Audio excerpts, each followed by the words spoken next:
Winnie the Pooh by A. Milne. Chapter 1, in which we are introduced to Winnie the Pooh and some bees, and the stories begin. Here is Edward Bear, coming downstairs now, bump, bump, bump on the back of his head behind Christopher Robin. It is, as far as he knows, the only way of coming downstairs, but sometimes he feels that there really is another way, if only he could stop bumping for a moment and think of it. And then he feels that perhaps there isn't. Anyhow, here he is at the bottom and ready to be introduced to you. Winnie the Pooh. When I first heard his name, I said, just as you are going to say, but I thought he was a boy.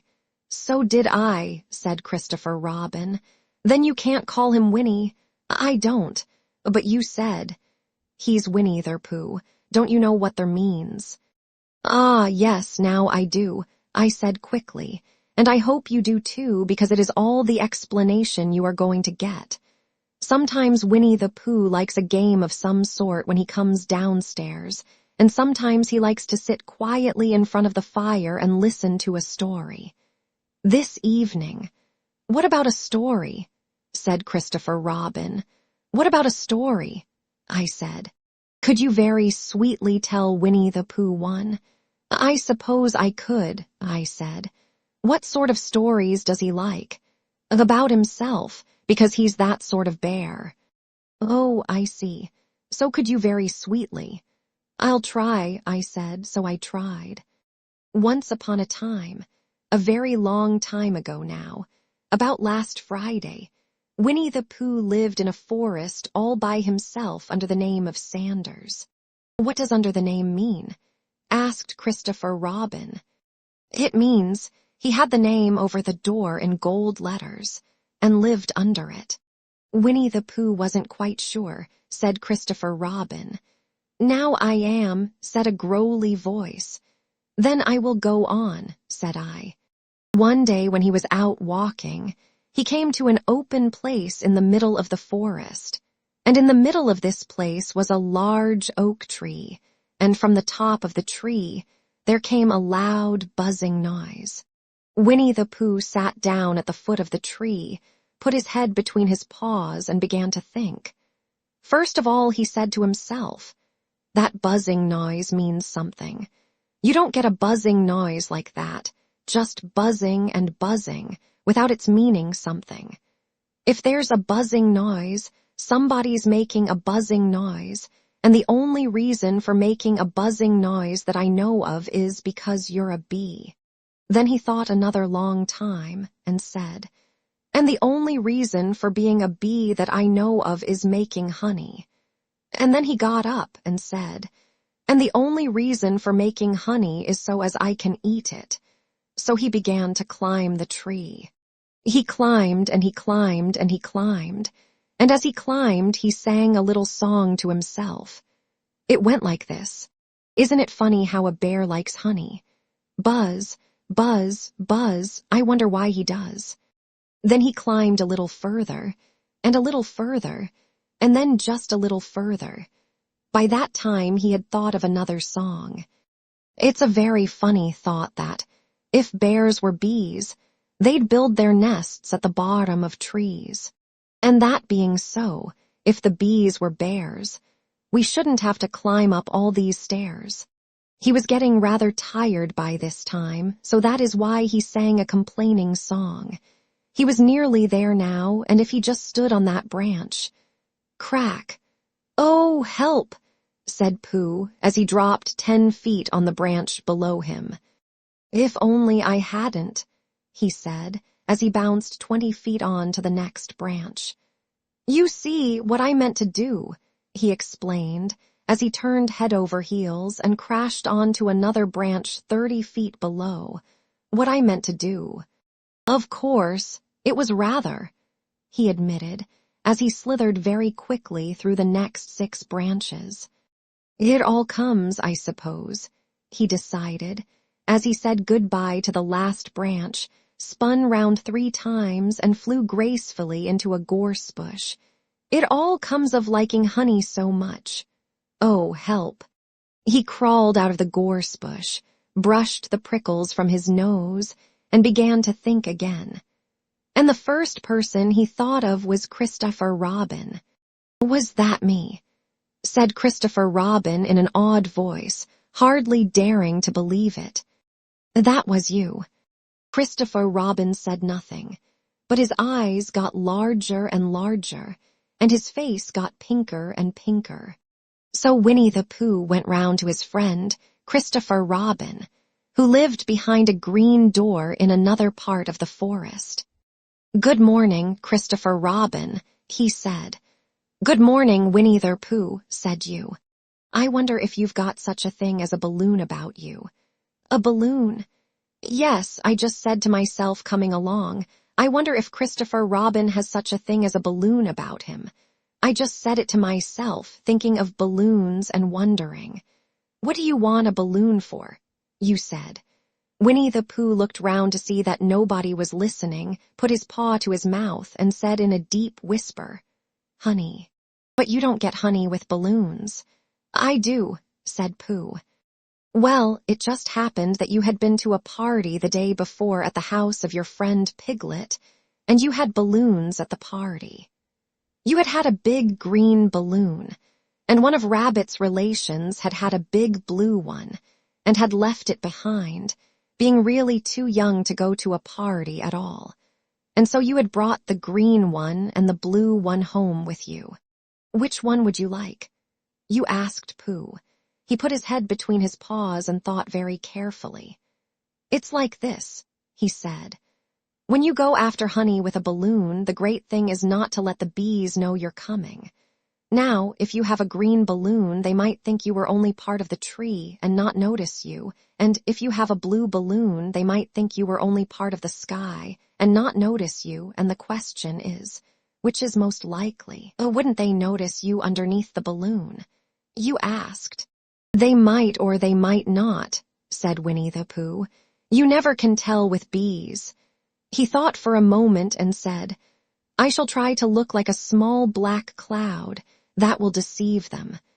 "Then you had better have the blue balloon," you said, and so it was decided. Well, you both went out with the blue balloon, and you took your gun with you, just in case, as you always did. And Winnie the Pooh went to a very muddy place that he knew of, and rolled until he was black all over. And then, when the balloon was blown up as big, and you and Pooh were both holding on to the string, you let go suddenly, and Pooh Bear floated gracefully up into the sky and stayed there, level with the top of the tree and about 20 feet away from it. "Hooray!" you shouted. "Isn't that fine?" shouted Winnie the Pooh down to you. "What do I look like?" "You look like a bear holding on to a balloon," you said. "Not," said Pooh anxiously, "not like a small black cloud in a blue sky.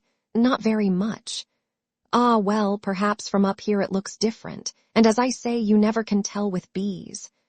There was no wind to blow him nearer to the tree, so there he stayed. He could see the honey, he could smell the honey, but he couldn't quite reach the honey. After a little while he called down to you. "Christopher Robin," he said in a loud whisper. "Hallo, I think the bees suspect something." "What sort of thing?" "I don't know, but something tells me that they are suspicious. Perhaps they think that you're after their honey. It may be that. You never can tell with bees." There was another little silence, and then he called down to you again. "Christopher Robin." "Yes." "Have you an umbrella in your house?" "I think so." "I wish you would bring it out here and walk up and down with it and look up at me every now and then and say, 'Tut, tut, it looks like rain.' I think if you did that, it would help the deception which we are practicing on these bees." Well, you laughed to yourself, silly old bear. But you didn't say it aloud because you were so fond of him, and you went home for your umbrella. "Oh, there you are," called down Winnie the Pooh as soon as you got back to the tree. "I was beginning to get anxious. I have discovered that the bees are now definitely suspicious." "Shall I put my umbrella up?" you said. "Yes, but wait a moment, we must be practical. The important bee to deceive is the queen bee. Can you see which is the queen bee from down there?" "No." "A pity. Well now, if you walk up and down with your umbrella, saying, "Tut tut, it looks like rain," I shall do what I can by singing a little cloud song, such as a cloud might sing. Go. So, while you walked up and down and wondered if it would rain, Winnie the Pooh sang this song. How sweet to be a cloud floating in the blue. Every little cloud always sings aloud. How sweet to be a cloud floating in the blue. It makes him very proud to be a little cloud. The bees were still buzzing as suspiciously as ever. Some of them, indeed, left their nests and flew all round the cloud as it began the second verse of this song, and one bee sat down on the nose of the cloud for a moment, and then got up again. Christopher, Robin, called out the cloud. Yes, I have just been thinking, and I have come to a very important decision. These are the wrong sort of bees. Are they? Quite the wrong sort, so I should think they would make the wrong sort of honey, shouldn't you? Would they? Yes, so I think I shall come down. How? Asked you. Winnie the Pooh hadn't thought about this. If he let go of the string, he would fall, bump, and he didn't like the idea of that. So he thought for a long time, and then he said, "Christopher Robin, you must shoot the balloon with your gun. Have you got your gun?" "Of course I have," you said. "But if I do that, it will spoil the balloon," you said. "But if you don't," said Pooh, "I shall have to let go, and that would spoil me." When he put it like this, you saw how it was, and you aimed very carefully at the balloon and fired. "Oh," said Pooh. "Did I miss?" you asked. "You didn't exactly miss," said Pooh, "but you missed the balloon." "I'm so sorry," you said, and you fired again, and this time you hit the balloon, and the air came slowly out, and Winnie the Pooh floated down to the ground. But his arms were so stiff from holding on to the string of the balloon all that time that they stayed up straight in the air for more than a week, and whenever a fly came and settled on his nose, he had to blow it off. And I think, but I am not sure, that is why he was always called Pooh. "Is that the end of the story?" asked Christopher Robin. "That's the end of that one, there are others. About Pooh and me, and Piglet and Rabbit and all of you, don't you remember? I do remember, and then when I try to remember, I forget. That day when Pooh and Piglet tried to catch the heffalump, they didn't catch it, did they? No, Pooh couldn't because he hasn't any brain. Did I catch it? Well, that comes into the story." Christopher Robin nodded. "I do remember," he said. "Only Pooh doesn't very well, so that's why he likes having it told to him again. Because then it's a real story and not just a remembering." "That's just how I feel," I said. Christopher Robin gave a deep sigh, picked his bear up by the leg, and walked off to the door, trailing Pooh behind him. At the door he turned and said, "Coming to see me have my bath?" "I might," I said. "I didn't hurt him when I shot him, did I?" "Not a bit." He nodded and went out, and in a moment I heard Winnie the Pooh, bump, bump, bump, going up the stairs behind him. Chapter 2, in which Pooh goes visiting and gets into a tight place. Edward Bear, known to his friends as Winnie the Pooh, or Pooh for short, was walking through the forest one day, humming proudly to himself. He had made up a little hum that very morning, as he was doing his stoutness exercises in front of the glass, tra-la-la, as he stretched up as high as he could go, and then tra-la-la, tra-la, oh, help, la, as he tried to reach his toes. After breakfast, he had said it over and over to himself until he had learned it off by heart, and now he was humming it right through properly. It went like this. Tra-la-la, tra-la-la, tra-la-la, tra-la-la, rum-tum-tiddle-lum-tum. Tiddle-idle, tiddle-idle, tiddle-idle, tiddle-idle, rum-tum-tum-tiddle-lum. Well, he was humming this hum to himself, and walking along gaily, wondering what everybody else was doing and what it felt like being somebody else, when suddenly he came to a sandy bank, and in the bank was a large hole. "Aha," said Pooh. Rum-tum-tiddle-lum-tum. If I know anything about anything, that hole means rabbit, he said. And rabbit means company, he said. And company means food and listening to me humming and such like. Rum-tum-tum-tiddle-lum. So he bent down, put his head into the hole, and called out, "Is anybody at home?" There was a sudden scuffling noise from inside the hole, and then silence. What I said was, "Is anybody at home?" called out Pooh very loudly. "No," said a voice, and then added, "You needn't shout so loud. I heard you quite well the first time." "Bother," said Pooh. "Isn't there anybody here at all?" "Nobody." Winnie the Pooh took his head out of the hole and thought for a little, and he thought to himself, "There must be somebody there because somebody must have said nobody." So he put his head back in the hole and said, "Hallo, Rabbit, isn't that you?" "No," said Rabbit in a different sort of voice this time. "But isn't that Rabbit's voice?" "I don't think so," said Rabbit. "It isn't meant to be." "Oh," said Pooh. He took his head out of the hole and had another think, and then he put it back and said, "Well, could you very kindly tell me where Rabbit is?" "He has gone to see his friend Pooh Bear, who is a great friend of his." "But this is me," said Bear, very much surprised. "What sort of me? Pooh Bear. Are you sure?" said Rabbit, still more surprised. Quite sure," said Pooh. "Oh, well then, come in." So Pooh pushed and pushed and pushed his way through the hole, and at last he got in. "You were quite right," said Rabbit, looking at him all over. "It is you. Glad to see you." "Who did you think it was?" "Well, I wasn't sure. You know how it is in the forest. One can't have anybody coming into one's house. One has to be careful. What about a mouthful of something?" Pooh always liked a little something at 11 o'clock in the morning, and he was very glad to see Rabbit getting out the plates and mugs. And when Rabbit said, "Honey or condensed milk with your bread," he was so excited that he said, "Both," and then, so as not to seem greedy, he added, "But don't bother about the bread, please." And for a long time after that he said nothing, until at last, humming to himself in a rather sticky voice, he got up, shook Rabbit lovingly by the paw, and said that he must be going on. "Must you?" said Rabbit politely. "Well," said Pooh, "I could stay a little longer if you," and he tried very hard to look in the direction of the larder. "As a matter of fact," said Rabbit, "I was going out myself directly." "Oh, well then, I'll be going on. Goodbye." "Well, goodbye if you're sure you won't have any more." "Is there any more?" asked Pooh quickly. Rabbit took the covers off the dishes and said, "No, there wasn't." "I thought not," said Pooh, nodding to himself.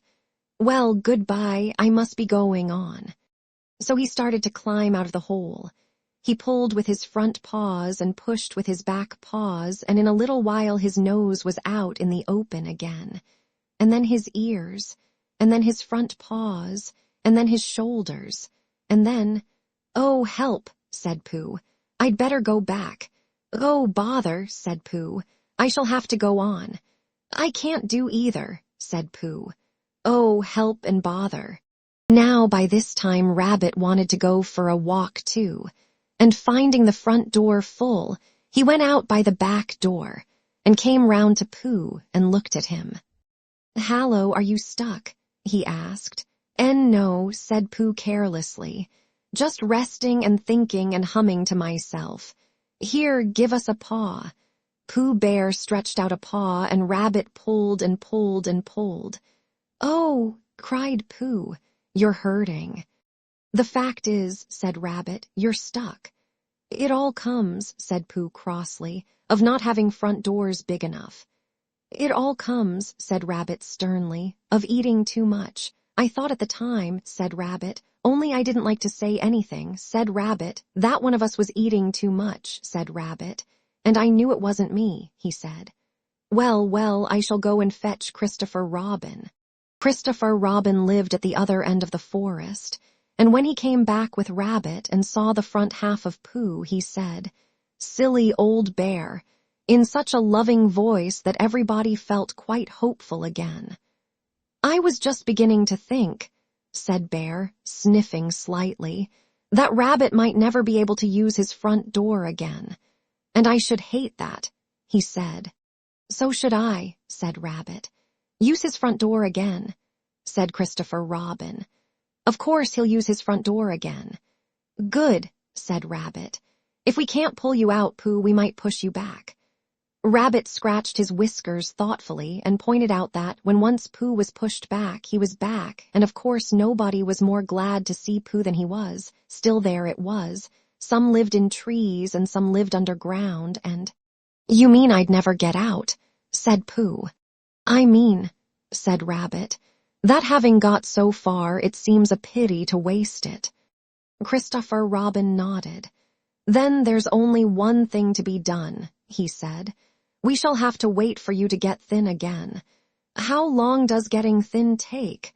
asked Pooh anxiously. "About a week, I should think. But I can't stay here for a week." "You can stay here all right, silly old bear. It's getting you out which is so difficult." "We'll read to you," said Rabbit cheerfully. "And I hope it won't snow," he added. "And I say, old fellow, you're taking up a good deal of room in my house. Do you mind if I use your back legs as a towel horse? Because, I mean, there they are, doing nothing, and it would be very convenient just to hang the towels on them." "A week," said Pooh gloomily. "What about meals?" "I'm afraid no meals," said Christopher Robin, "because of getting thin quicker. But we will read to you." Bear began to sigh, and then found he couldn't because he was so tightly stuck, and a tear rolled down his eye as he said, "Then would you read a sustaining book, such as would help and comfort a wedged bear in great tightness?" So for a week, Christopher Robin read that sort of book at the north end of Pooh, and Rabbit hung his washing on the south end. And in between Bear felt himself getting slenderer and slenderer. And at the end of the week, Christopher Robin said, "Now." So he took hold of Pooh's front paws, and Rabbit took hold of Christopher Robin, and all Rabbit's friends and relations took hold of Rabbit, and they all pulled together.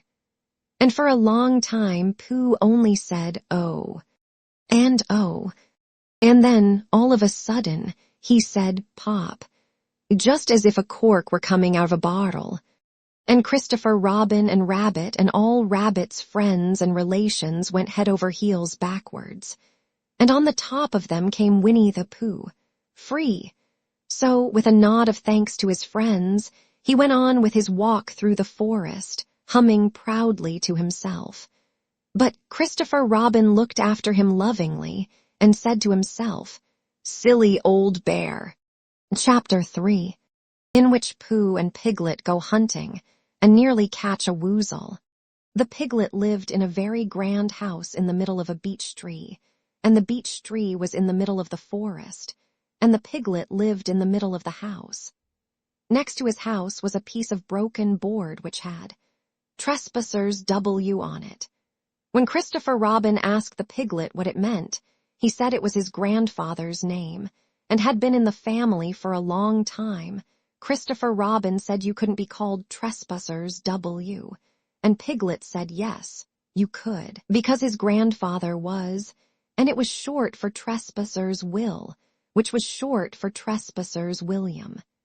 And his grandfather had had 2 names in case he lost one, Trespassers after an uncle, and William after Trespassers. "I've got 2 names," said Christopher Robin carelessly. "Well, there you are, that proves it," said Piglet. One fine winter's day when Piglet was brushing away the snow in front of his house, he happened to look up and there was Winnie the Pooh. Pooh was walking round and round in a circle, thinking of something else, and when Piglet called to him, he just went on walking. "Hallo," said Piglet, "what are you doing?" "Hunting," said Pooh. "Hunting what?" "Tracking something," said Winnie the Pooh very mysteriously. "Tracking what?" said Piglet, coming closer. That's just what I ask myself. I ask myself, what? What do you think you'll answer? I shall have to wait until I catch up with it, said Winnie the Pooh. Now look there. He pointed to the ground in front of him. What do you see there? Tracks, said Piglet. Paw marks. He gave a little squeak of excitement. Oh, Pooh, do you think it's a woozle? It may be, said Pooh. Sometimes it is and sometimes it isn't. You never can tell with paw marks. With these few words he went on tracking, and Piglet, after watching him for a minute or two, ran after him. Winnie the Pooh had come to a sudden stop and was bending over the tracks in a puzzled sort of way. What's the matter? Asked Piglet. It's a very funny thing, said Bear. But there seem to be two animals now. This, whatever it was, has been joined by another, whatever it is, and the two of them are now proceeding in company. Would you mind coming with me, Piglet, in case they turn out to be hostile animals? Piglet scratched his ear in a nice sort of way, and said that he had nothing to do until Friday, and would be delighted to come, in case it really was a woozle. You mean, in case it really is two woozles, said Winnie the Pooh, and Piglet said that anyhow he had nothing to do until Friday. So off they went together. There was a small spinney of larch trees just here, and it seemed as if the two woozles, if that is what they were, had been going round this spinney. So round this spinney went Pooh and Piglet after them. Piglet passing the time by telling Pooh what his grandfather Trespassers W had done to remove stiffness after tracking, and how his grandfather Trespassers W had suffered in his later years from shortness of breath, and other matters of interest, and Pooh wondering what a grandfather was like, and if perhaps this was two grandfathers they were after now, and if so, whether he would be allowed to take one home and keep it, and what Christopher Robin would say. And still the tracks went on in front of them. Suddenly Winnie the Pooh stopped and pointed excitedly in front of him. Look! What? Said Piglet with a jump. And then, to show that he hadn't been frightened, he jumped up and down once or twice more in an exercising sort of way. The tracks, said Pooh. A third animal has joined the other two. Pooh, cried Piglet, do you think it is another woozle? No, said Pooh, because it makes different marks. It is either two woozles and one, as it might be whizzle, or two, as it might be whizzles and one, if so it is woozle. Let us continue to follow them. So they went on, feeling just a little anxious now, in case the three animals in front of them were of hostile intent. And Piglet wished very much that his grandfather T.W. were there instead of elsewhere, and Pooh thought how nice it would be if they met Christopher Robin suddenly, but quite accidentally, and only because he liked Christopher Robin so much. And then, all of a sudden, Winnie the Pooh stopped again, and licked the tip of his nose in a cooling manner, for he was feeling more hot and anxious than ever in his life before. There were 4 animals in front of them. Do you see, Piglet? Look at their tracks. 3, as it were, woozles, and 1, as it was, whizzle. Another woozle has joined them. And so it seemed to be. There were the tracks, crossing over each other here, getting muddled up with each other there. But quite plainly every now and then, the tracks of 4 sets of paws. I think, said Piglet, when he had licked the tip of his nose too, and found that it brought very little comfort, I think that I have just remembered something. I have just remembered something that I forgot to do yesterday and shan't be able to do tomorrow. So I suppose I really ought to go back and do it now. We'll do it this afternoon, and I'll come with you, said Pooh. It isn't the sort of thing you can do in the afternoon, said Piglet quickly.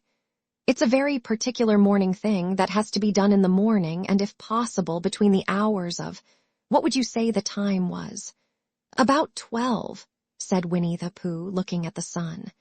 Between, as I was saying, the hours of 12 and 12:05. So really, dear old Pooh, if you'll excuse me. What's that? Pooh looked up at the sky, and then, as he heard the whistle again, he looked up into the branches of a big oak tree, and then he saw a friend of his. "It's Christopher Robin," he said. "Ah, then you'll be all right," said Piglet. "You'll be quite safe with him. Goodbye," and he trotted off home as quickly as he could, very glad to be out of all danger again. Christopher Robin came slowly down his tree. "Silly old bear," he said. "What were you doing? First you went round the spinney twice by yourself, and then Piglet ran after you and you went round again together, and then you were just going round a fourth time." "Wait a moment," said Winnie the Pooh, holding up his paw. He sat down and thought in the most thoughtful way he could think. Then he fitted his paw into one of the tracks, and then he scratched his nose twice and stood up. "Yes," said Winnie the Pooh. "I see now," said Winnie the Pooh. "I have been foolish and deluded," said he, "and I am a bear of no brain at all." "You're the best bear in all the world," said Christopher Robin soothingly. "Am I?" said Pooh hopefully, and then he brightened up suddenly. "Anyhow," he said, "it is nearly luncheon time." So he went home for it. Chapter 4, in which Eeyore loses a tail, and Pooh finds one.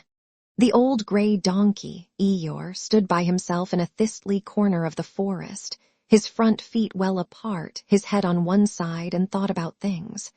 Sometimes he thought sadly to himself, why? And sometimes he thought, wherefore? And sometimes he thought, inasmuch as which? And sometimes he didn't quite know what he was thinking about. So when Winnie the Pooh came stumping along, Eeyore was very glad to be able to stop thinking for a little, in order to say, "How do you do?" in a gloomy manner to him. "And how are you?" said Winnie the Pooh. Eeyore shook his head from side to side. "Not very how," he said. "I don't seem to have felt at all how for a long time."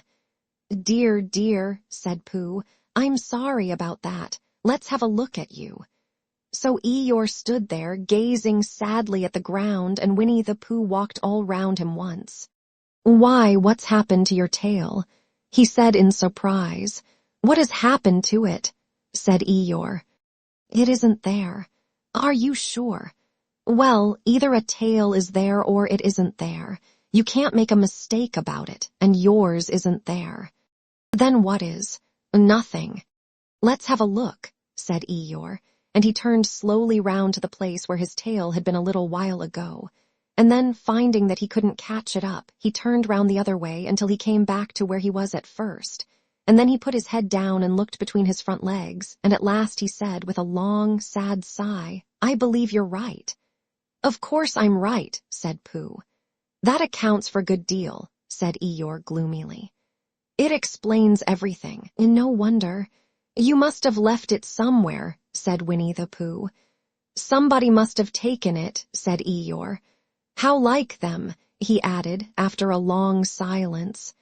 Pooh felt that he ought to say something helpful about it, but didn't quite know what, so he decided to do something helpful instead. "Eeyore," he said solemnly, "I, Winnie the Pooh, will find your tail for you." "Thank you, Pooh," answered Eeyore. "You're a real friend," said he. "Not like some," he said. So Winnie the Pooh went off to find Eeyore's tail. It was a fine spring morning in the forest as he started out. Little soft clouds played happily in a blue sky, skipping from time to time in front of the sun as if they had come to put it out, and then sliding away suddenly so that the next might have his turn. Through them and between them the sun shone bravely, and a copse which had worn its furs all the year round seemed old and dowdy now beside the new green lace which the beeches had put on so prettily.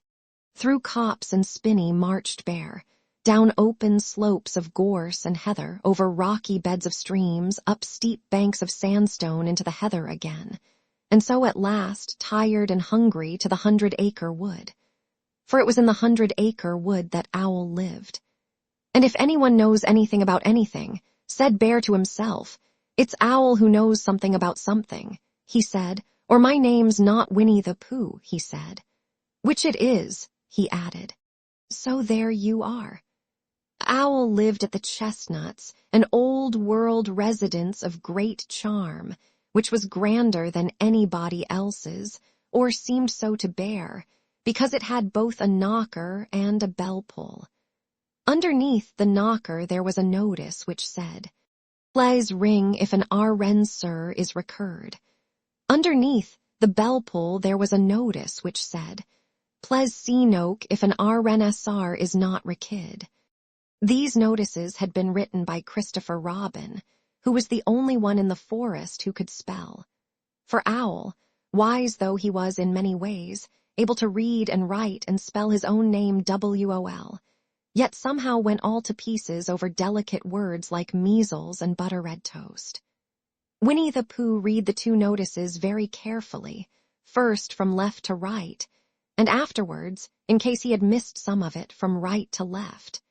Then, to make quite sure, he knocked and pulled the knocker, and he pulled and knocked the bell rope, and he called out in a very loud voice, "Owl, I require an answer." It's Bear speaking, and the door opened and Owl looked out. "Hallo, Pooh," he said. "How's things?" "Terrible and sad," said Pooh, "because Eeyore, who is a friend of mine, has lost his tail, and he's moping about it, so could you very kindly tell me how to find it for him?" "Well," said Owl, "the customary procedure in such cases is as follows." "What does crustamony proceed cake mean?" said Pooh. "For I am a bear of very little brain, and long words bother me. It means the thing to do." "As long as it means that, I don't mind," said Pooh humbly. "The thing to do is as follows. First, issue a reward, then—" "Just a moment," said Pooh, holding up his paw. "What do we do to this, what you were saying? You sneezed just as you were going to tell me." "I didn't sneeze." "Yes, you did, Owl." "Excuse me, Pooh, I didn't. You can't sneeze without knowing it." "Well, you can't know it without something having been sneezed." "What I said was, first issue a reward." "You're doing it again," said Pooh sadly. "A reward," said Owl very loudly. "We write a notice to say that we will give a large something to anybody who finds Eeyore's tail." I see, said Pooh, nodding his head. Talking about large somethings, he went on dreamily. "I generally have a small something about now, about this time in the morning," and he looked wistfully at the cupboard in the corner of Owl's parlor. "Just a mouthful of condensed milk or whatnot with perhaps a lick of honey." "Well then," said Owl, "we write out this notice and we put it up all over the forest." "A lick of honey," murmured Bear to himself, or not, as the case may be. And he gave a deep sigh and tried very hard to listen to what Owl was saying. But Owl went on and on, using longer and longer words, until at last he came back to where he started, and he explained that the person to write out this notice was Christopher Robin. "It was he who wrote the ones on my front door for me. Did you see them, Pooh?" For some time now Pooh had been saying yes and no in turn, with his eyes shut, to all that Owl was saying, and having said, "Yes, yes," last time he said, "No, not at all now," without really knowing what Owl was talking about. "Didn't you see them?" said Owl, a little surprised. "Come and look at them now." So they went outside. And Pooh looked at the knocker and the notice below it, and he looked at the bell rope and the notice below it, and the more he looked at the bell rope, the more he felt that he had seen something like it somewhere else some time before. "Handsome bell rope, isn't it?" said Owl. Pooh nodded. "It reminds me of something," he said, "but I can't think what. Where did you get it?" "I just came across it in the forest. It was hanging over a bush, and I thought at first somebody lived there, so I rang it, and nothing happened, and then I rang it again very loudly, and it came off in my hand, and as nobody seemed to want it, I took it home, and—" "Owl," said Pooh solemnly, "you made a mistake. Somebody did want it." "Who?" "Eeyore, my dear friend Eeyore. He was fond of it." "Fond of it?" "Attached to it," said Winnie the Pooh sadly. So with these words he unhooked it, and carried it back to Eeyore. And when Christopher Robin had nailed it on in its right place again, Eeyore frisked about the forest, waving his tail so happily that Winnie the Pooh came over all funny and had to hurry home for a little snack of something to sustain him. And, wiping his mouth half an hour afterwards, he sang to himself proudly. "Who found the tail?" "I," said Pooh. "At 1:45, only it was 11:15 really, I found the tail." Chapter 5. In which Piglet meets a heffalump. One day when Christopher Robin and Winnie the Pooh and Piglet were all talking together, Christopher Robin finished the mouthful he was eating and said carelessly, "I saw a heffalump today, Piglet." "What was it doing?" asked Piglet. "Just lumping along," said Christopher Robin. "I don't think it saw me." "I saw one once," said Piglet. "At least I think I did," he said. "Only perhaps it wasn't." "So did I," said Pooh, wondering what a heffalump was like. "You don't often see them," said Christopher Robin carelessly. "Not now," said Piglet. "Not at this time of year," said Pooh. Then they all talked about something else until it was time for Pooh and Piglet to go home together. At first, as they stumped along the path which edged the 100-acre wood, they didn't say much to each other. But when they came to the stream and had helped each other across the stepping stones, and were able to walk side by side again over the heather, they began to talk in a friendly way about this and that, and Piglet said, "If you see what I mean, Pooh," and Pooh said, "It's just what I think myself, Piglet," and Piglet said, "But, on the other hand, Pooh, we must remember," and Pooh said, "Quite true, Piglet, although I had forgotten it for the moment." And then, just as they came to the 6 pine trees, Pooh looked round to see that nobody else was listening and said in a very solemn voice, "Piglet, I have decided something." "What have you decided, Pooh?" "I have decided to catch a heffalump." Pooh nodded his head several times as he said this and waited for Piglet to say how, or "Pooh, you couldn't," or something helpful of that sort. But Piglet said nothing. The fact was Piglet was wishing that he had thought about it first. "I shall do it," said Pooh after waiting a little longer, "by means of a trap, and it must be a cunning trap, so you will have to help me, Piglet." "Pooh," said Piglet, feeling quite happy again now, "I will." And then he said, "How shall we do it?" And Pooh said, "That's just it. How?" And then they sat down together to think it out. Pooh's first idea was that they should dig a very deep pit, and then the heffalump would come along and fall into the pit, and— "Why?" I said Piglet. "Why what?" said Pooh. "Why would he fall in?" Pooh rubbed his nose with his paw and said that the heffalump might be walking along, humming a little song and looking up at the sky, wondering if it would rain, and so he wouldn't see the very deep pit until he was halfway down, when it would be too late. Piglet said that this was a very good trap, but supposing it were raining already? Pooh rubbed his nose again and said that he hadn't thought of that. And then he brightened up and said that, if it were raining already, the heffalump would be looking at the sky wondering if it would clear up, and so he wouldn't see the very deep pit until he was halfway down, when it would be too late.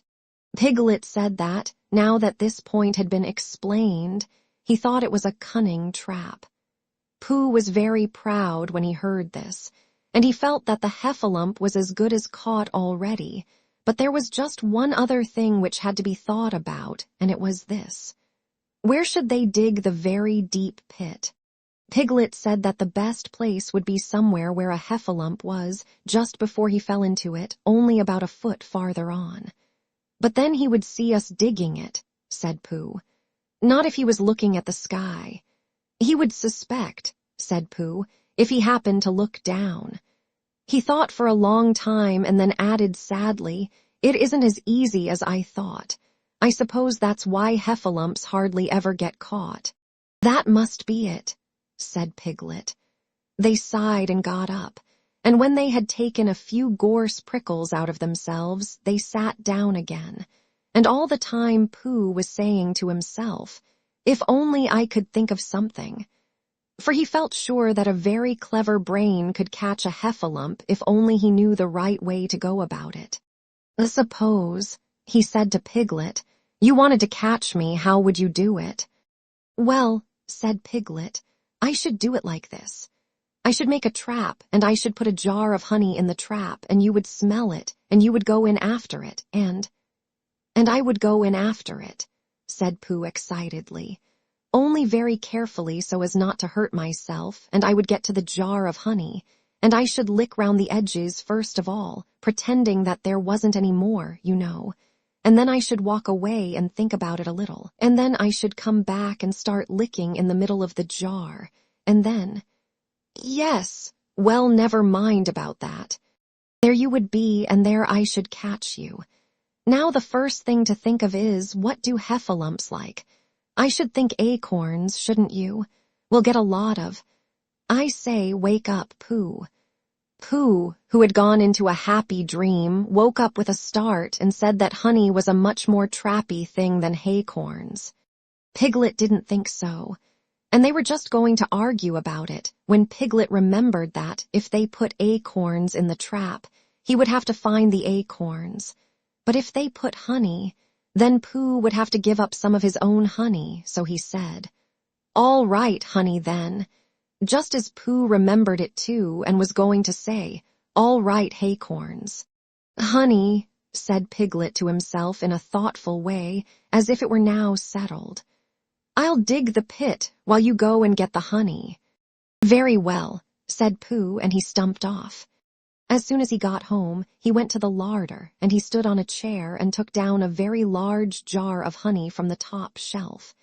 It had honey written on it, but just to make sure, he took off the paper cover and looked at it, and it looked just like honey.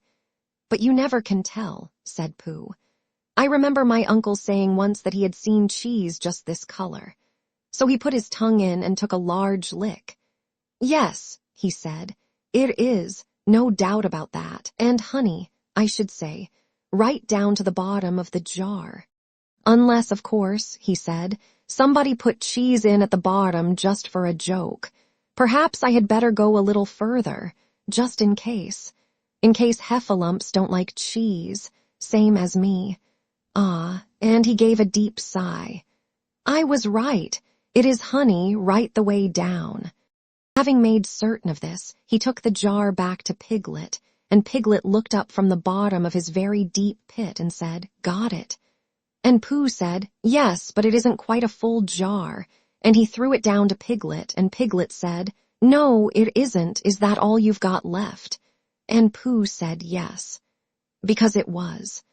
So Piglet put the jar at the bottom of the pit and climbed out, and they went off home together. "Well, good night, Pooh," said Piglet when they had got to Pooh's house. "And we meet at 6 o'clock tomorrow morning by the pine trees and see how many heffalumps we've got in our trap." 6 o'clock, Piglet, and have you got any string?" "No, why do you want string?" "To lead them home with." "Oh, I think heffalumps come if you whistle." "Some do and some don't. You never can tell with heffalumps. Well, good night."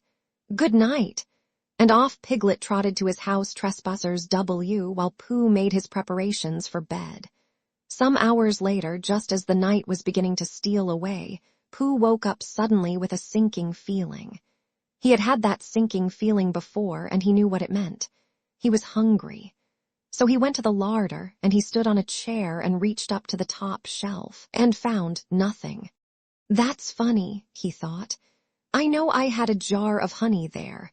A full jar full of honey right up to the top, and it had honey written on it so that I should know it was honey. That's very funny." And then he began to wander up and down, wondering where it was and murmuring a murmur to himself, like this: "It's very, very funny, 'cause I know I had some honey." 'Cause it had a label on, saying honey. "A galoptious full-up pot, too, and I don't know where it's got to, no, I don't know where it's gone. Well, it's funny." He had murmured this to himself 3 times in a singing sort of way when suddenly he remembered. He had put it into the cunning trap to catch the heffalump. "Bother," said Pooh. "It all comes of trying to be kind to heffalumps." And he got back into bed, but he couldn't sleep. The more he tried to sleep, the more he couldn't. He tried counting sheep, which is sometimes a good way of getting to sleep, and as that was no good, he tried counting heffalumps. And that was worse, because every heffalump that he counted was making straight for a pot of Pooh's honey, and eating it all. For some minutes he lay there miserably, but when the 587th heffalump was licking its jaws, and saying to itself, "Very good honey this, I don't know when I've tasted better," Pooh could bear it no longer. He jumped out of bed, he ran out of the house, and he ran straight to the 6 pine trees. The sun was still in bed, but there was a lightness in the sky over the 100-acre wood, which seemed to show that it was waking up and would soon be kicking off the clothes. In the half-light, the pine trees looked cold and lonely, and the very deep pit seemed deeper than it was, and Pooh's jar of honey at the bottom was something mysterious, a shape and no more. But as he got nearer to it, his nose told him that it was indeed honey, and his tongue came out and began to polish up his mouth, ready for it. "Bother," said Pooh as he got his nose inside the jar. "A heffalump has been eating it." And then he thought a little and said, "Oh, no, I forgot." Indeed, he had eaten most of it. But there was a little left at the very bottom of the jar, and he pushed his head right in and began to lick. By and by Piglet woke up. As soon as he woke, he said to himself, "Oh." Then he said bravely, "Yes," and then still more bravely, "Quite so." But he didn't feel very brave, for the word which was really jiggering about in his brain was heffalumps. What was a heffalump like? Was it fierce? Did it come when you whistled? And how did it come? Was it fond of pigs at all? If it was fond of pigs, did it make any difference what sort of pig? Supposing it was fierce with pigs, would it make any difference if the pig had a grandfather called Trespassers William? He didn't know the answer to any of these questions, and he was going to see his first heffalump in about an hour from now. Of course Pooh would be with him, and it was much more friendly with two. But suppose heffalumps were very fierce with pigs and bears. Wouldn't it be better to pretend that he had a headache and couldn't go up to the 6 pine trees this morning? But then suppose that it was a very fine day and there was no heffalump in the trap. Here he would be, in bed all the morning, simply wasting his time for nothing. What should he do? And then he had a clever idea. He would go up very quietly to the 6 pine trees now, peep very cautiously into the trap, and see if there was a heffalump there. And if there was, he would go back to bed, and if there wasn't, he wouldn't. So off he went.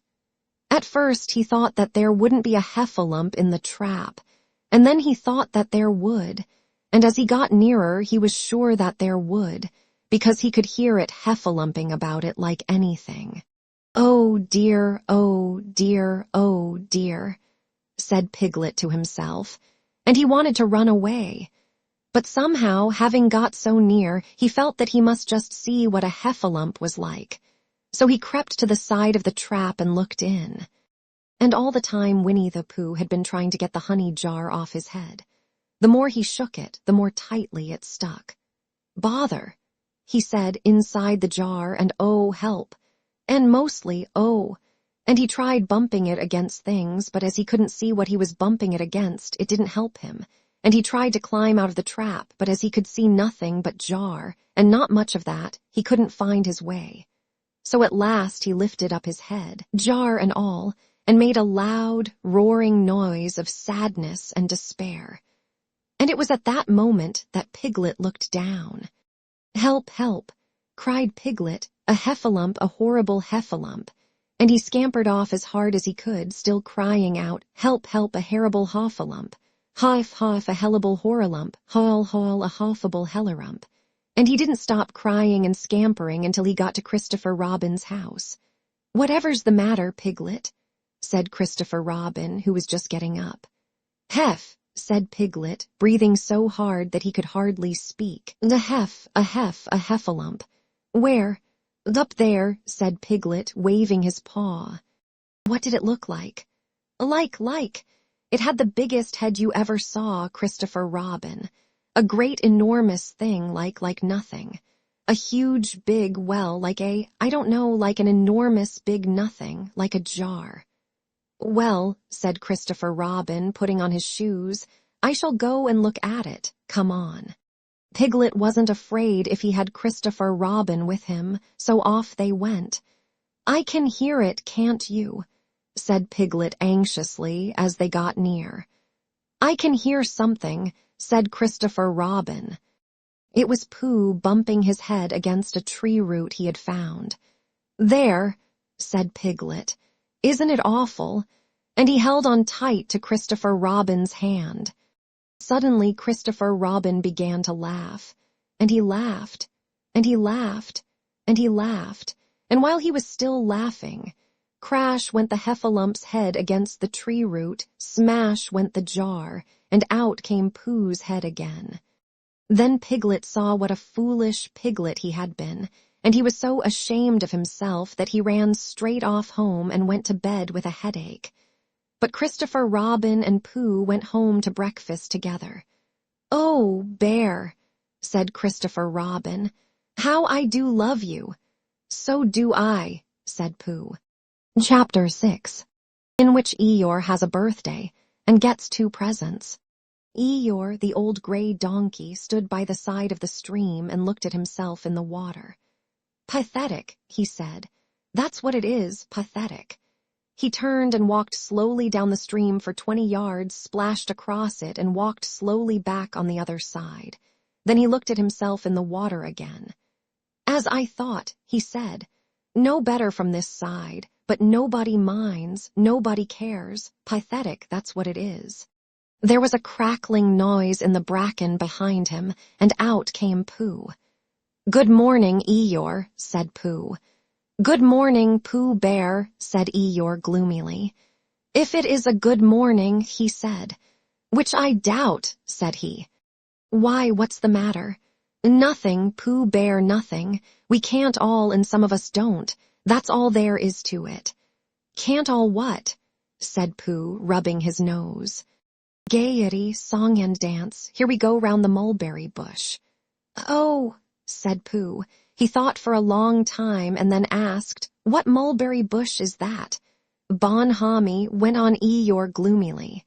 "French word meaning bonhomie," he explained. "I'm not complaining, but there it is."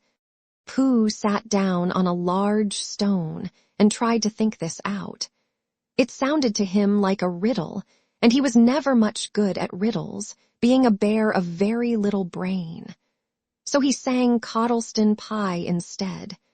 "Coddleston, Coddleston, Coddleston Pie, a fly can't bird, but a bird can fly. Ask me a riddle and I reply. Coddleston, Coddleston, Coddleston Pie." That was the first verse. When he had finished it, Eeyore didn't actually say that he didn't like it, so Pooh very kindly sang the second verse to him. "Coddleston, Coddleston, Coddleston Pie, a fish can't whistle and neither can I. Ask me a riddle and I reply. Coddleston, Coddleston, Coddleston Pie." Eeyore still said nothing at all, so Pooh hummed the third verse quietly to himself. "Coddleston, Coddleston, Coddleston Pie, why does a chicken, I don't know why. Ask me a riddle and I reply. Coddleston, Coddleston, Coddleston Pie." "That's right," said Eeyore. "Sing, umty tiddly, umty too. Here we go gathering nuts and may. Enjoy yourself." "I am," said Pooh. "Some can," said Eeyore. "Why, what's the matter?" "It is anything the matter." "You seem so sad, Eeyore." "Sad? Why should I be sad? It's my birthday, the happiest day of the year." "Your birthday?" said Pooh in great surprise. "Of course it is, can't you see? Look at all the presents I have had." He waved a foot from side to side. "Look at the birthday cake, candles and pink sugar." Pooh looked first to the right and then to the left. "Presents," said Pooh. "Birthday cake," said Pooh. "Where?" "Can't you see them?" "No," said Pooh.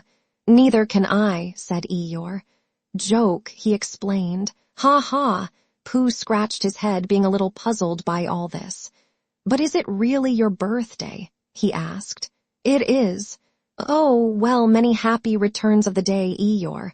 And many happy returns to you, Pooh Bear. But it isn't my birthday." "No, it's mine. But you said many happy returns."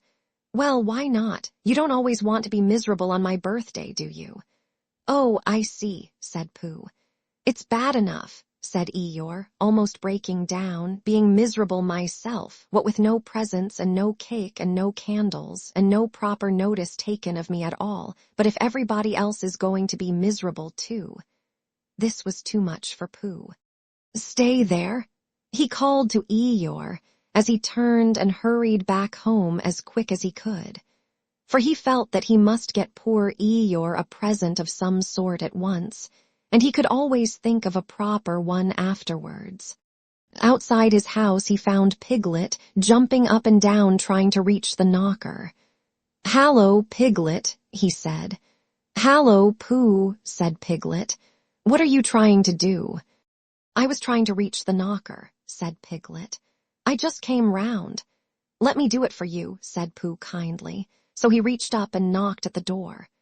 "I have just seen Eeyore," he began, "and poor Eeyore is in a very sad condition because it's his birthday and nobody has taken any notice of it, and he's very gloomy. You know what Eeyore is, and there he was, and what a long time whoever lives here is answering this door." And he knocked again. "But Pooh," I said, "Piglet, it's your own house." "Oh," said Pooh. "So it is," he said. "Well, let's go in." So in they went. The first thing Pooh did was to go to the cupboard to see if he had quite a small jar of honey left, and he had, so he took it down. "I'm giving this to Eeyore," he explained, "as a present." "What are you going to give?" "Couldn't I give it too?" said Piglet. "From both of us." "No," said Pooh, "that would not be a good plan." "All right then, I'll give him a balloon. I've got one left from my party. I'll go and get it now, shall I?" "That, Piglet, is a very good idea. It is just what Eeyore wants to cheer him up. Nobody can be uncheered with a balloon." So off Piglet trotted, and in the other direction went Pooh, with his jar of honey. It was a warm day, and he had a long way to go. He hadn't gone more than halfway when a sort of funny feeling began to creep all over him. It began at the tip of his nose and trickled all through him and out at the soles of his feet. It was just as if somebody inside him were saying, "Now then, Pooh, time for a little something." "Dear, dear," said Pooh, "I didn't know it was as late as that." So he sat down and took the top off his jar of honey. "Lucky I brought this with me," he thought. Many a bear going out on a warm day like this would never have thought of bringing a little something with him. And he began to eat. "Now let me see," he thought, as he took his last lick of the inside of the jar. "Where was I going? Ah, yes, Eeyore." He got up slowly, and then suddenly he remembered. He had eaten Eeyore's birthday present. "Bother," said Pooh. "What shall I do? I must give him something." For a little while he couldn't think of anything. Then he thought, "Well, it's a very nice pot, even if there's no honey in it, and if I washed it clean and got somebody to write a happy birthday on it, Eeyore could keep things in it, which might be useful." So, as he was just passing the 100-acre wood, he went inside to call on Owl, who lived there. "Good morning, Owl," he said. "Good morning, Pooh," said Owl. "Many happy returns of Eeyore's birthday," said Pooh. "Oh, is that what it is? What are you giving him, Owl? What are you giving him, Pooh?" "I'm giving him a useful pot to keep things in, and I wanted to ask you." "Is this it?" said Owl, taking it out of Pooh's paw. "Yes, and I wanted to ask you." "Somebody has been keeping honey in it," said Owl. "You can keep anything in it," said Pooh earnestly. "It's very useful like that, and I wanted to ask you. You ought to write a happy birthday on it." "That was what I wanted to ask you," said Pooh. "Because my spelling is wobbly, It's good spelling, but it wobbles and the letters get in the wrong places. Would you write a happy birthday on it for me?" "It's a nice pot," said Owl, looking at it all round. "Couldn't I give it too, from both of us?" "No," said Pooh. "That would not be a good plan. Now I'll just wash it first and then you can write on it." Well, he washed the pot out and dried it, while Owl licked the end of his pencil and wondered how to spell birthday. "Can you read, Pooh?" he asked a little anxiously. "There's a notice about knocking and ringing outside my door which Christopher Robin wrote. Could you read it?" "Christopher Robin told me what it said, and then I could." "Well, I'll tell you what this says, and then you'll be able to." So Owl wrote, and this is what he wrote: "Hypey papey beethuth thufta beethufty." Pooh looked on admiringly. "I'm just saying a happy birthday," said Owl carelessly. "It's a nice long one," said Pooh, very much impressed by it. "Well, actually, of course, I'm saying a very happy birthday with love from Pooh. Naturally, it takes a good deal of pencil to say a long thing like that." "Oh, I see," said Pooh. While all this was happening, Piglet had gone back to his own house to get Eeyore's balloon. He held it very tightly against himself, so that it shouldn't blow away, and he ran as fast as he could so as to get to Eeyore before Pooh did. For he thought that he would like to be the first one to give a present, just as if he had thought of it without being told by anybody. And running along, and thinking how pleased Eeyore would be, he didn't look where he was going. And suddenly he put his foot in a rabbit hole and fell down flat on his face. Bang! Asterisk, asterisk, asterisk. Piglet lay there, wondering what had happened. At first he thought that the whole world had blown up, and then he thought that perhaps only the forest part of it had.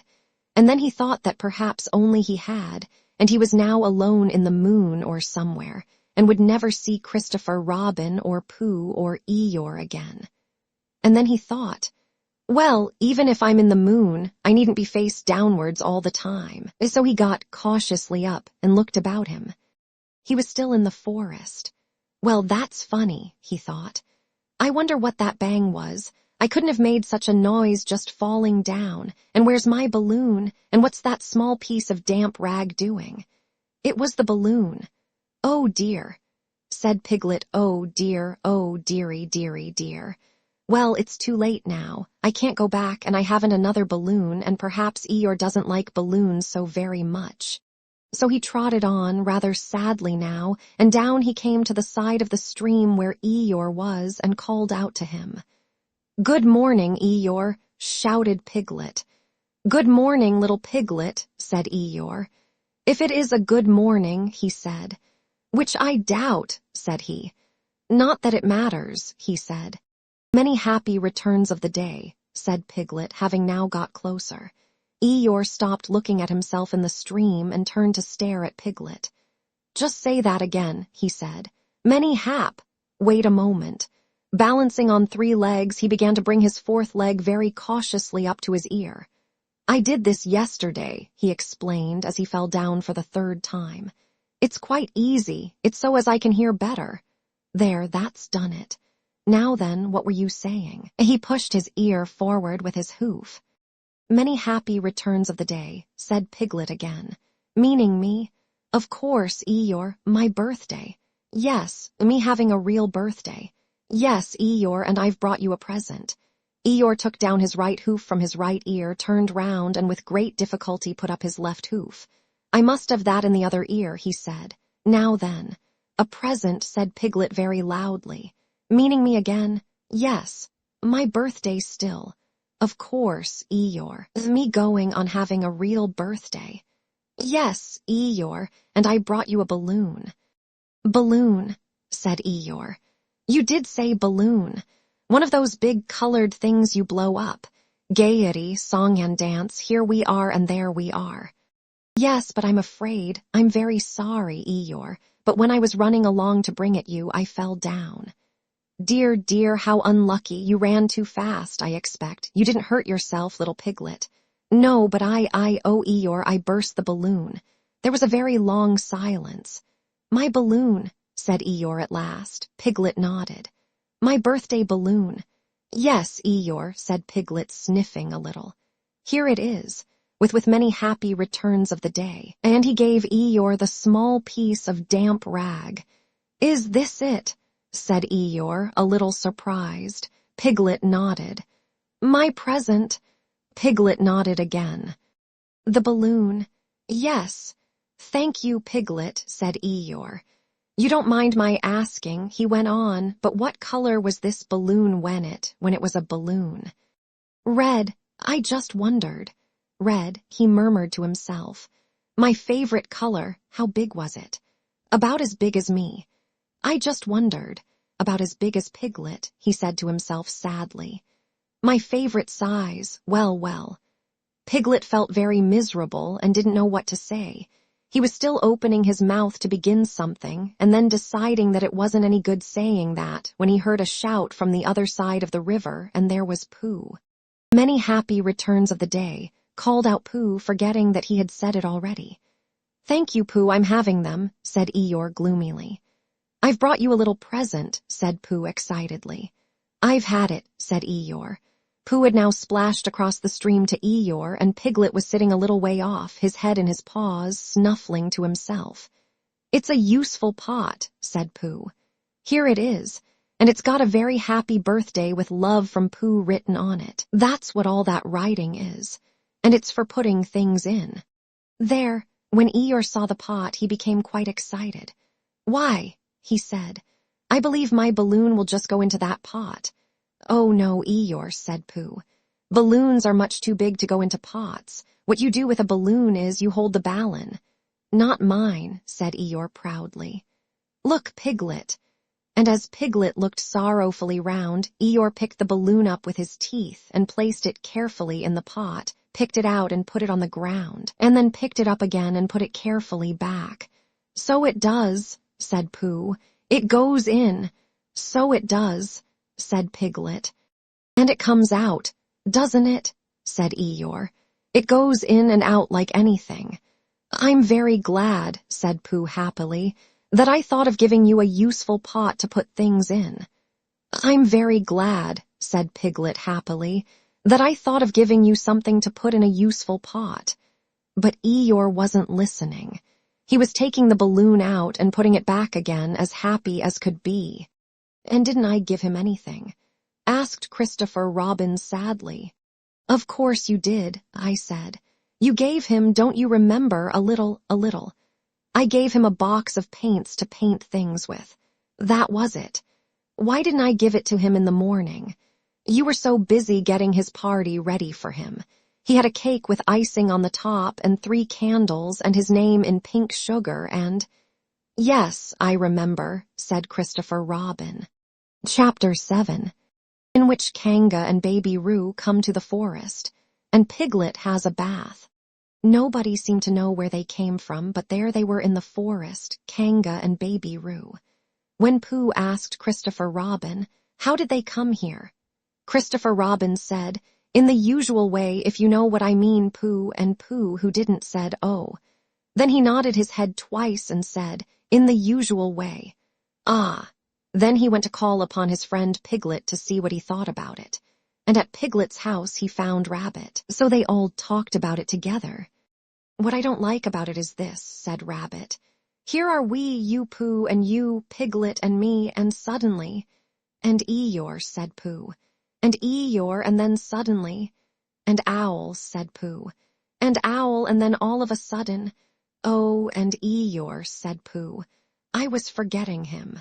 "Here we are," said Rabbit very slowly and carefully. "All of us, and then suddenly we wake up one morning and what do we find? We find a strange animal among us. An animal of whom we have never even heard before. An animal who carries her family about with her in her pocket. Suppose I carried my family about with me in my pocket, how many pockets should I want?" 16, said Piglet. 17, isn't it?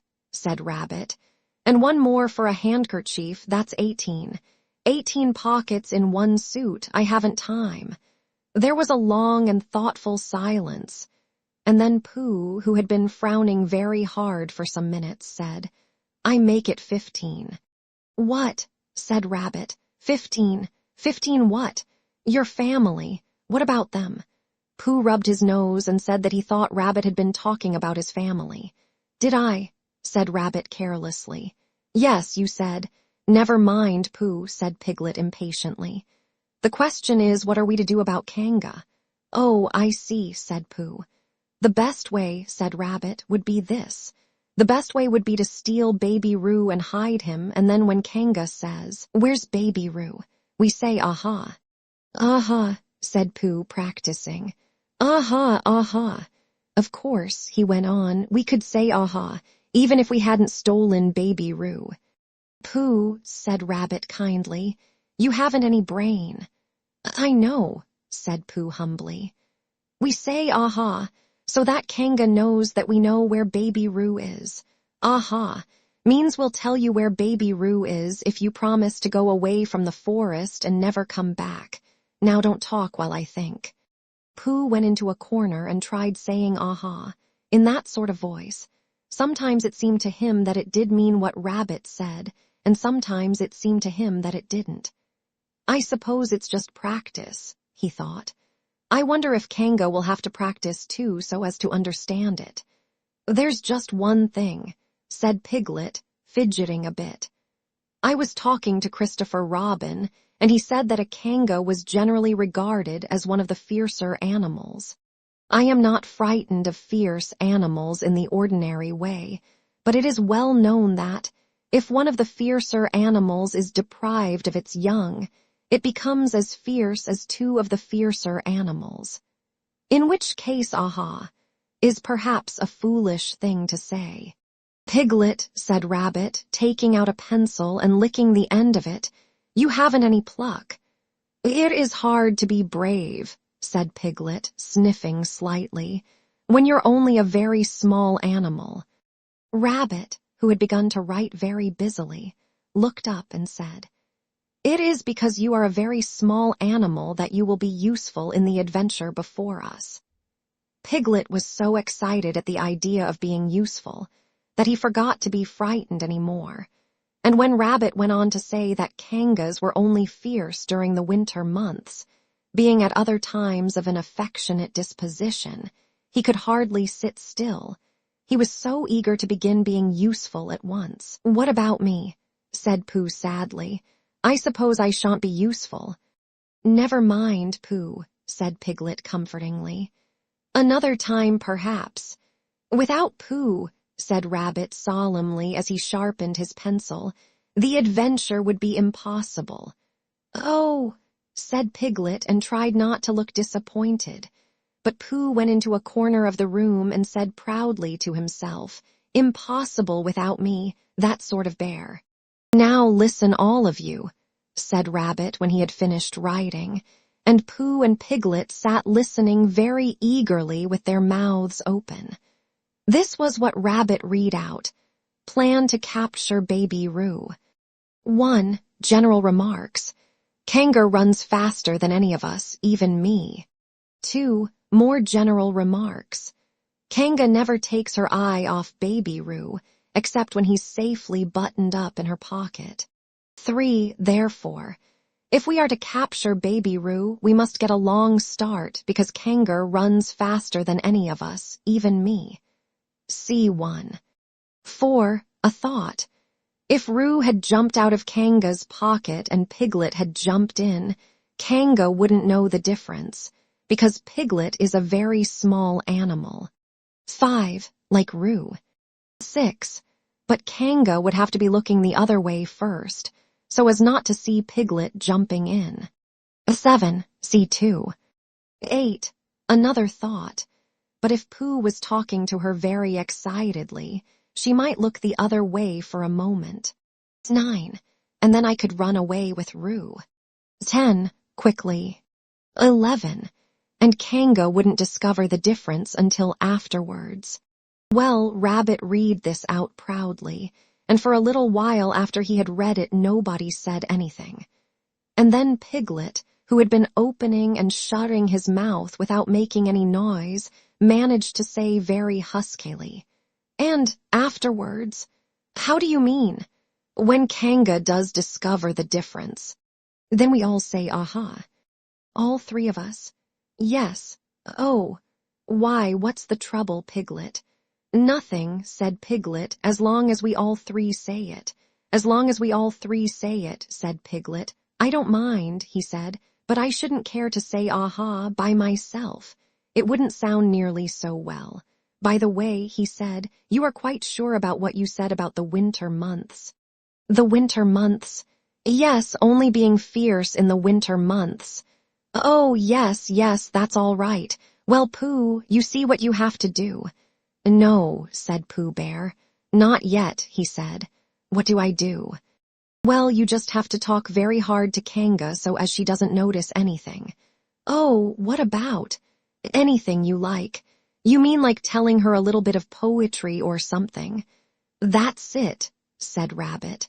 "Splendid. Now come along." So they all went out to look for Kanga. Kanga and Roo were spending a quiet afternoon in a sandy part of the forest. Baby Roo was practicing very small jumps in the sand and falling down mouse holes and climbing out of them, and Kanga was fidgeting about and saying, "Just one more jump, dear, and then we must go home." And at that moment, who should come stumping up the hill but Pooh. "Good afternoon, Kanga." "Good afternoon, Pooh. Look at me jumping," squeaked Roo and fell into another mouse hole. "Hallo, Roo, my little fellow. We were just going home," said Kanga. "Good afternoon, Rabbit. Good afternoon, Piglet." Rabbit and Piglet, who had now come up from the other side of the hill, said good afternoon and hallo, Roo, and Roo asked them to look at him jumping, so they stayed and looked. And Kanga looked too. "Oh, Kanga," said Pooh, after Rabbit had winked at him twice, "I don't know if you are interested in poetry at all." "Hardly at all," said Kanga. "Oh," said Pooh, "Roo, dear, just one more jump and then we must go home." There was a short silence while Roo fell down another mouse hole. "Go on," said Rabbit in a loud whisper behind his paw. "Talking of poetry," said Pooh, "I made up a little piece as I was coming along. It went like this. Now let me see." "Fancy," said Kanga. "Now, Roo, dear." "You'll like this piece of poetry," said Rabbit. "You'll love it," said Piglet. "You must listen very carefully," said Rabbit. "So as not to miss any of it," said Piglet. "Oh, yes," said Kanga, but she still looked at Baby Roo. "How did it go, Pooh?" said Rabbit. Pooh gave a little cough and began.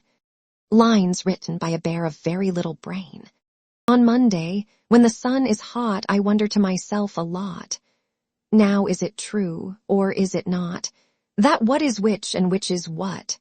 On Tuesday, when it hails and snows, the feeling on me grows and grows that hardly anybody knows if those are these or these are those. On Wednesday, when the sky is blue and I have nothing else to do, I sometimes wonder if it's true that who is what and what is who. On Thursday, when it starts to freeze and hoarfrost twinkles on the trees, how very readily one sees that these are whose.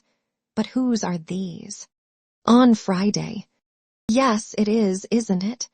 Said Kanga, not waiting to hear what happened on Friday. Just one more jump, Roo, dear, and then we really must be going. Rabbit gave Pooh a hurrying up sort of nudge. Talking of poetry, said Pooh quickly, have you ever noticed that tree right over there? Where? Said Kanga. Now, Roo. Right over there, said Pooh, pointing behind Kanga's back. No, said Kanga. Now jump in, Roo, dear, and we'll go home. You ought to look at that tree right over there, said Rabbit. Shall I lift you in, Roo? And he picked up Roo in his paws. I can see a bird in it from here, said Pooh. Or is it a fish? You ought to see that bird from here, said Rabbit. Unless it's a fish.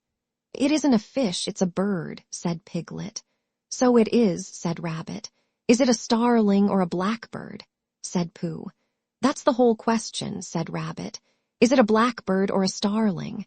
And then at last Kanga did turn her head to look, And the moment that her head was turned, Rabbit said in a loud voice, "In you go, Roo." And in jumped Piglet into Kanga's pocket, and off scampered Rabbit with Roo in his paws as fast as he could. "Why, where's Rabbit?" said Kanga, turning round again. "Are you all right, Roo, dear?" Piglet made a squeaky Roo noise from the bottom of Kanga's pocket. "Rabbit had to go away," said Pooh. "I think he thought of something he had to go and see about suddenly.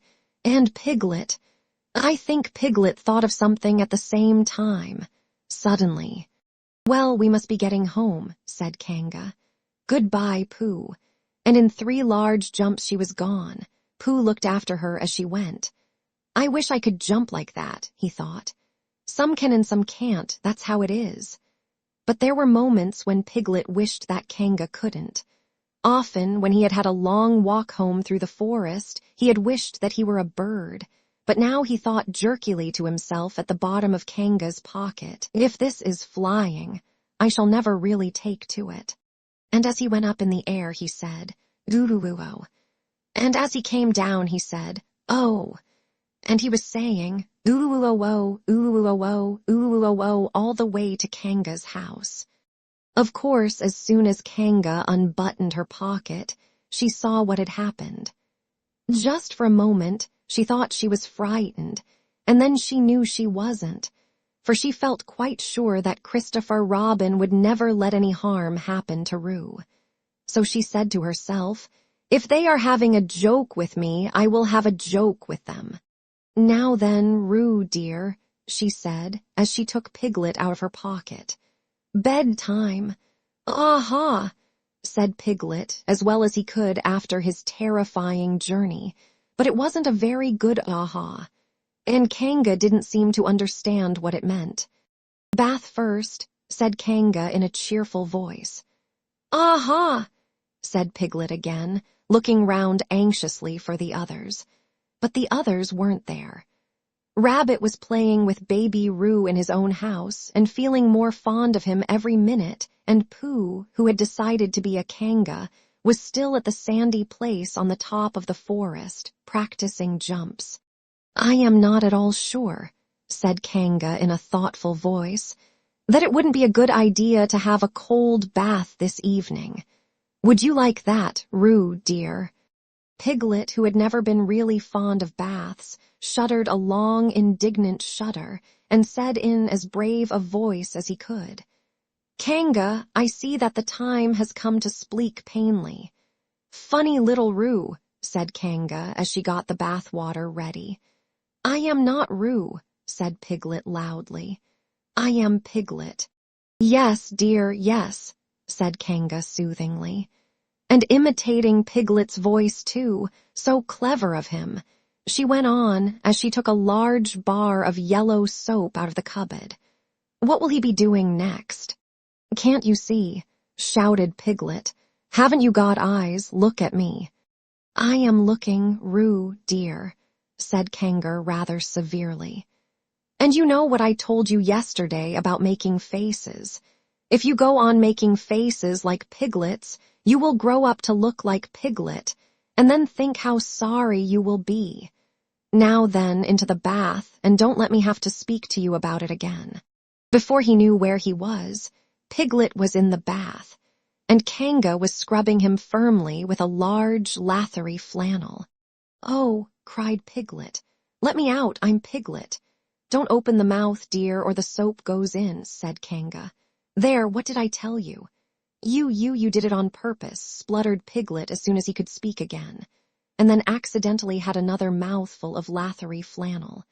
"That's right, dear, don't say anything," said Kanga, and in another minute Piglet was out of the bath and being rubbed dry with a towel.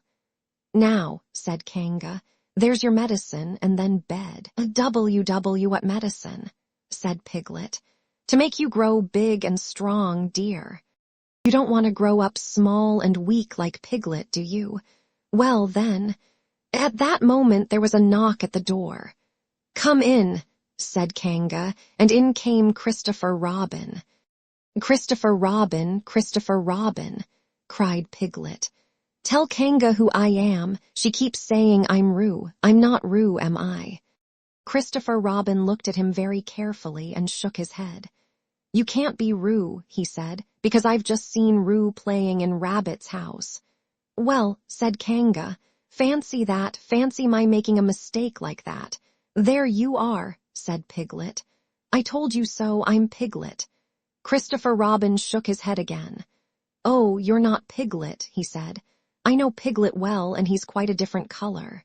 Piglet began to say that this was because he had just had a bath, and then he thought that perhaps he wouldn't say that, and as he opened his mouth to say something else, Kanga slipped the medicine spoon in, and then patted him on the back and told him that it was really quite a nice taste when you got used to it. "I knew it wasn't Piglet," said Kanga. "I wonder who it can be." "Perhaps it's some relation of Pooh's," said Christopher Robin. "What about a nephew or an uncle or something?" Kanga agreed that this was probably what it was, and said that they would have to call it by some name. "I shall call it Poodle," said Christopher Robin. "Henry Poodle for short." And just when it was decided, Henry Poodle wriggled out of Kanga's arms and jumped to the ground. To his great joy, Christopher Robin had left the door open. Never had Henry Poodle Piglet run so fast as he ran then, and he didn't stop running until he had got quite close to his house. But when he was 100 yards away, he stopped running and rolled the rest of the way home, so as to get his own nice, comfortable color again. So Kanga and Roo stayed in the forest. And every Tuesday, Roo spent the day with his great friend Rabbit, and every Tuesday Kanga spent the day with her great friend Pooh, teaching him to jump, and every Tuesday Piglet spent the day with his great friend Christopher Robin. So they were all happy again. Chapter 8, in which Christopher Robin leads an expedition to the North Pole. One fine day Pooh had stumped up to the top of the forest to see if his friend Christopher Robin was interested in bears at all. At breakfast that morning, a simple meal of marmalade spread lightly over a honeycomb or two, he had suddenly thought of a new song. It began like this: "Sing ho, for the life of a bear." When he had got as far as this, he scratched his head and thought to himself, that's a very good start for a song, but what about the second line? He tried singing ho 2 or 3 times, but it didn't seem to help. Perhaps it would be better, he thought, if I sang hi for the life of a bear. So he sang it, but it wasn't. "Very well then," he said, "I shall sing that first line twice, and perhaps if I sing it very quickly, I shall find myself singing the 3rd and 4th lines before I have time to think of them, and that will be a good song. Now then, sing ho for the life of a bear, sing ho for the life of a bear. I don't much mind if it rains or snows, 'cause I've got a lot of honey on my nice new nose. I don't much care if it snows or thaws, 'cause I've got a lot of honey on my nice clean paws. Sing ho for a bear, sing ho for a Pooh, and I'll have a little something in an hour or two." He was so pleased with this song that he sang it all the way to the top of the forest. And if I go on singing it much longer, he thought, it will be time for the little something, and then the last line won't be true. So he turned it into a hum instead. Christopher Robin was sitting outside his door, putting on his big boots. As soon as he saw the big boots, Pooh knew that an adventure was going to happen, and he brushed the honey off his nose with the back of his paw, and spruced himself up as well as he could, so as to look ready for anything. "Good morning, Christopher Robin," he called out. "Hallo, Pooh Bear, I can't get this boot on." "That's bad," said Pooh. "Do you think you could very kindly lean against me, 'cause I keep pulling so hard that I fall over backwards?" Pooh sat down, dug his feet into the ground, and pushed hard against Christopher Robin's back, and Christopher Robin pushed hard against his, and pulled at his boot until he had got it on. "And that's that," said Pooh. "What do we do next?"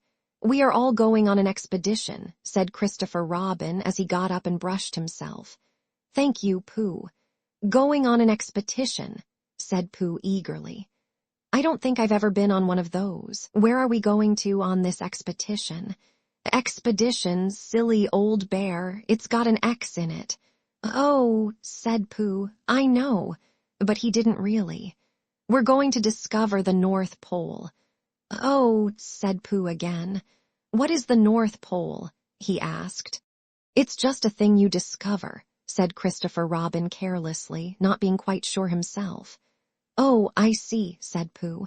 Are bears any good at discovering it? Of course they are, and Rabbit and Kanga and all of you, it's an expedition. That's what an expedition means, a long line of everybody. You'd better tell the others to get ready while I see if my gun's all right, and we must all bring provisions. Bring what? Things to eat. Oh, said Pooh happily. I thought you said provisions. I'll go and tell them. And he stumped off. The first person he met was Rabbit.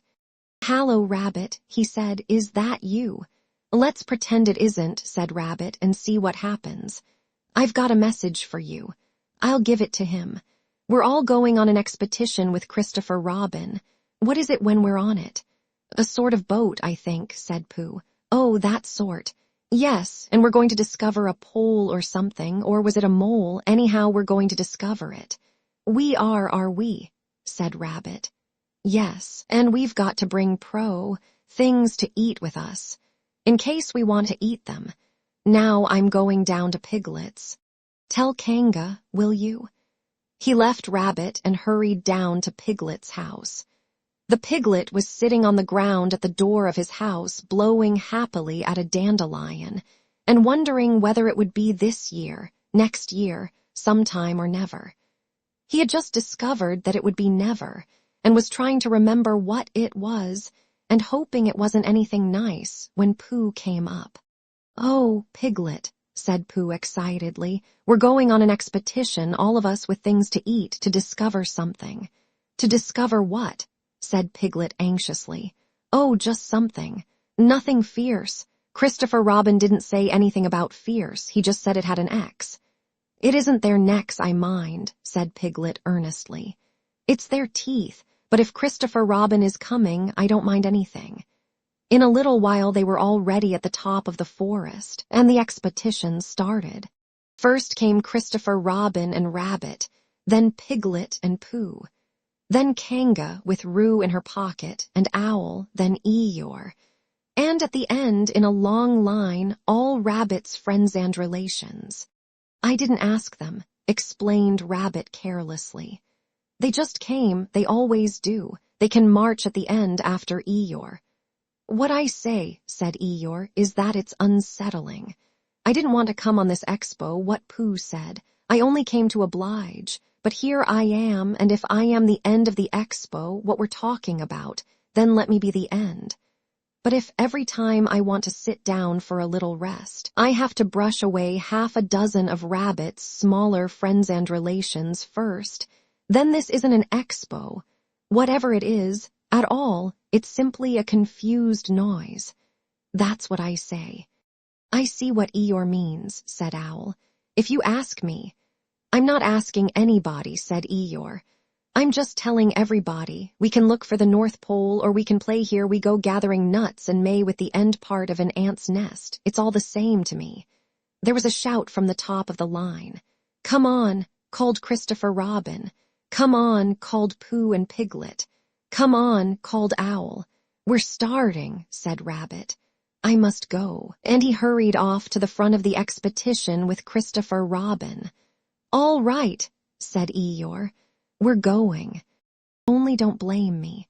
So off they all went to discover the pole, and as they walked they chattered to each other of this and that, all except Pooh, who was making up a song. This is the first verse, he said to Piglet when he was ready with it. First verse of what? My song. What song? This one. Which one? Well, if you listen, Piglet, you'll hear it. How do you know I'm not listening? Pooh couldn't answer that one, so he began to sing. They all went off to discover the pole, Owl and Piglet and Rabbit and all. It's a thing you discover, as I've been told by Owl and Piglet and Rabbit and all. Eeyore, Christopher Robin and Pooh and Rabbit's relations all went too, and where the pole was none of them knew. Sing hey, for Owl and Rabbit and all. Hush, said Christopher Robin, turning round to Pooh. "We're just coming to a dangerous place." "Hush," said Pooh, turning round quickly to Piglet. "Hush," said Piglet to Kanga. "Hush," said Kanga to Owl, while Roo said hush several times to himself very quietly. "Hush," said Owl to Eeyore. "Hush," said Eeyore in a terrible voice to all Rabbit's friends and relations, and hush. They said hastily to each other all down the line until it got to the last one of all. And the last and smallest friend and relation was so upset to find that the whole expedition was saying, "Hush," to him, that he buried himself head downwards in a crack in the ground, and stayed there for 2 days until the danger was over, and then went home in a great hurry, and lived quietly with his aunt ever afterwards. His name was Alexander Beetle. They had come to a stream which twisted and tumbled between high rocky banks, and Christopher Robin saw at once how dangerous it was. "It's just the place," he explained, "for an ambush." "What sort of bush?" whispered Pooh to Piglet. "A gorse bush." "My dear Pooh," said Owl in his superior way, "don't you know what an ambush is?" "Owl," said Piglet, looking round at him severely. Pooh's whisper was a perfectly private whisper, and there was no need. "An ambush," said Owl, "is a sort of surprise." "So is a gorse bush sometimes," said Pooh. "An ambush, as I was about to explain to Pooh," said Piglet, "is a sort of surprise. If people jump out at you suddenly, that's an ambush," said Owl. "It's an ambush, Pooh, when people jump at you suddenly," explained Piglet. Pooh, who now knew what an ambush was, said that a gorse bush had sprung at him suddenly one day when he fell off a tree, and he had taken 6 days to get all the prickles out of himself. "We are not talking about gorse bushes," said Owl a little crossly. "I am," said Pooh. They were climbing very cautiously up the stream now, going from rock to rock, and after they had gone a little way they came to a place where the banks widened out at each side, so that on each side of the water there was a level strip of grass on which they could sit down and rest. As soon as he saw this, Christopher Robin called halt, and they all sat down and rested. "I think," said Christopher Robin, "that we ought to eat all our provisions now, so that we shan't have so much to carry." "Eat all our what?" said Pooh. "All that we've brought," said Piglet, getting to work. "That's a good idea," said Pooh, and he got to work too. "Have you all got something?" asked Christopher Robin with his mouth full. "All except me," said Eeyore, "as usual." He looked round at them in his melancholy way. "I suppose none of you are sitting on a thistle by any chance." "I believe I am," said Pooh. "Oh," he got up and looked behind him. "Yes, I was, I thought so." "Thank you, Pooh, if you've quite finished with it." He moved across to Pooh's place and began to eat. "Don't do them any good, you know, sitting on them," he went on as he looked up, munching. "Takes all the life out of them. Remember that another time, all of you. A little consideration, a little thought for others makes all the difference." As soon as he had finished his lunch, Christopher Robin whispered to Rabbit, and Rabbit said, "Yes, yes, of course," and they walked a little way up the stream together. "I didn't want the others to hear," said Christopher Robin. "Quite so," said Rabbit, looking important. I wondered. It's only, Rabbit, I suppose you don't know, what does the North Pole look like?" "Well," said Rabbit, stroking his whiskers, "now you're asking me." "I did know once, only I've sort of forgotten," said Christopher Robin carelessly. "It's a funny thing," said Rabbit, "but I've sort of forgotten too, although I did know once. I suppose it's just a pole stuck in the ground." "Sure to be a pole," said Rabbit, "because of calling it a pole, and if it's a pole, well, I should think it would be sticking in the ground, shouldn't you, because there'd be nowhere else to stick it." "Yes, that's what I thought." "The only thing," said Rabbit, "is where is it sticking?" "That's what we're looking for," said Christopher Robin. They went back to the others. Piglet was lying on his back, sleeping peacefully. Roo was washing his face and paws in the stream, while Kanga explained to everybody proudly that this was the first time he had ever washed his face himself, and Owl was telling Kanga an interesting anecdote full of long words like encyclop a tilde dia and rhododendron to which Kanga wasn't listening. "I don't hold with all this washing," grumbled Eeyore. "This modern behind-the-ears nonsense. What do you think, Pooh?" "Well," said Pooh, "I think—" But we shall never know what Pooh thought, for there came a sudden squeak from Roo, a splash, and a loud cry of alarm from Kanga. "So much for washing," said Eeyore. "Roo's fallen in," cried Rabbit, and he and Christopher Robin came rushing down to the rescue. "Look at me swimming," squeaked Roo from the middle of his pool and was hurried down a waterfall into the next pool. "Are you all right, Roo dear?" called Kanga anxiously. "Yes," said Roo. "Look at me SW." And down he went over the next waterfall into another pool. Everybody was doing something to help. Piglet, wide awake suddenly, was jumping up and down and making noises. Owl was explaining that in a case of sudden and temporary immersion, the important thing was to keep the head above water. Kanga was jumping along the bank, saying, "Are you sure you're all right, Roo dear?" To which Roo, from whatever pool he was in at the moment, was answering, "Look at me swimming." Eeyore had turned round and hung his tail over the first pool into which Roo fell, and with his back to the accident was grumbling quietly to himself, and saying, "All this washing, but catch on to my tail, little Roo, and you'll be all right." And Christopher Robin and Rabbit came hurrying past Eeyore, and were calling out to the others in front of them. "All right, Roo, I'm coming," called Christopher Robin. "Get something across the stream lower down, some of you fellows," called Rabbit, but Pooh was getting something. 2 pools below Roo he was standing with a long pole in his paws, and Kanga came up and took one end of it, and between them they held it across the lower part of the pool, and Roo, still bubbling proudly, "Look at me swimming," drifted up against it and climbed out. "Did you see me swimming?" squeaked Roo excitedly while Kanga scolded him and rubbed him down. "Pooh, did you see me swimming? That's called swimming, what I was doing. Rabbit, did you see what I was doing? Swimming. Hallo, Piglet, I say, Piglet, what do you think I was doing? Swimming. Christopher Robin, did you see me?" But Christopher Robin wasn't listening. He was looking at Pooh. "Pooh," he said, "where did you find that pole?" Pooh looked at the pole in his hands. "I just found it," he said. "I thought it ought to be useful. I just picked it up." "Pooh," said Christopher Robin solemnly, "the expedition is over. You have found the North Pole." "Oh," said Pooh. Eeyore was sitting with his tail in the water when they all got back to him. "Tell Roo to be quick, somebody," he said. "My tail's getting cold. I don't want to mention it, but I just mention it. I don't want to complain, but there it is. My tail's cold."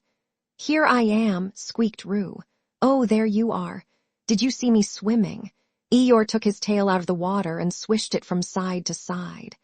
"As I expected," he said. "Lost all feeling, numbed it. That's what it's done. Numbed it. Well, as long as nobody minds, I suppose it's all right." "Poor old Eeyore." "I'll dry it for you," said Christopher Robin, and he took out his handkerchief and rubbed it up. "Thank you, Christopher Robin. You're the only one who seems to understand about tails. They don't think. That's what the matter with some of these others. They've no imagination. A tail isn't a tail to them, it's just a little bit extra at the back." "Never mind, Eeyore," said Christopher Robin, rubbing his hardest.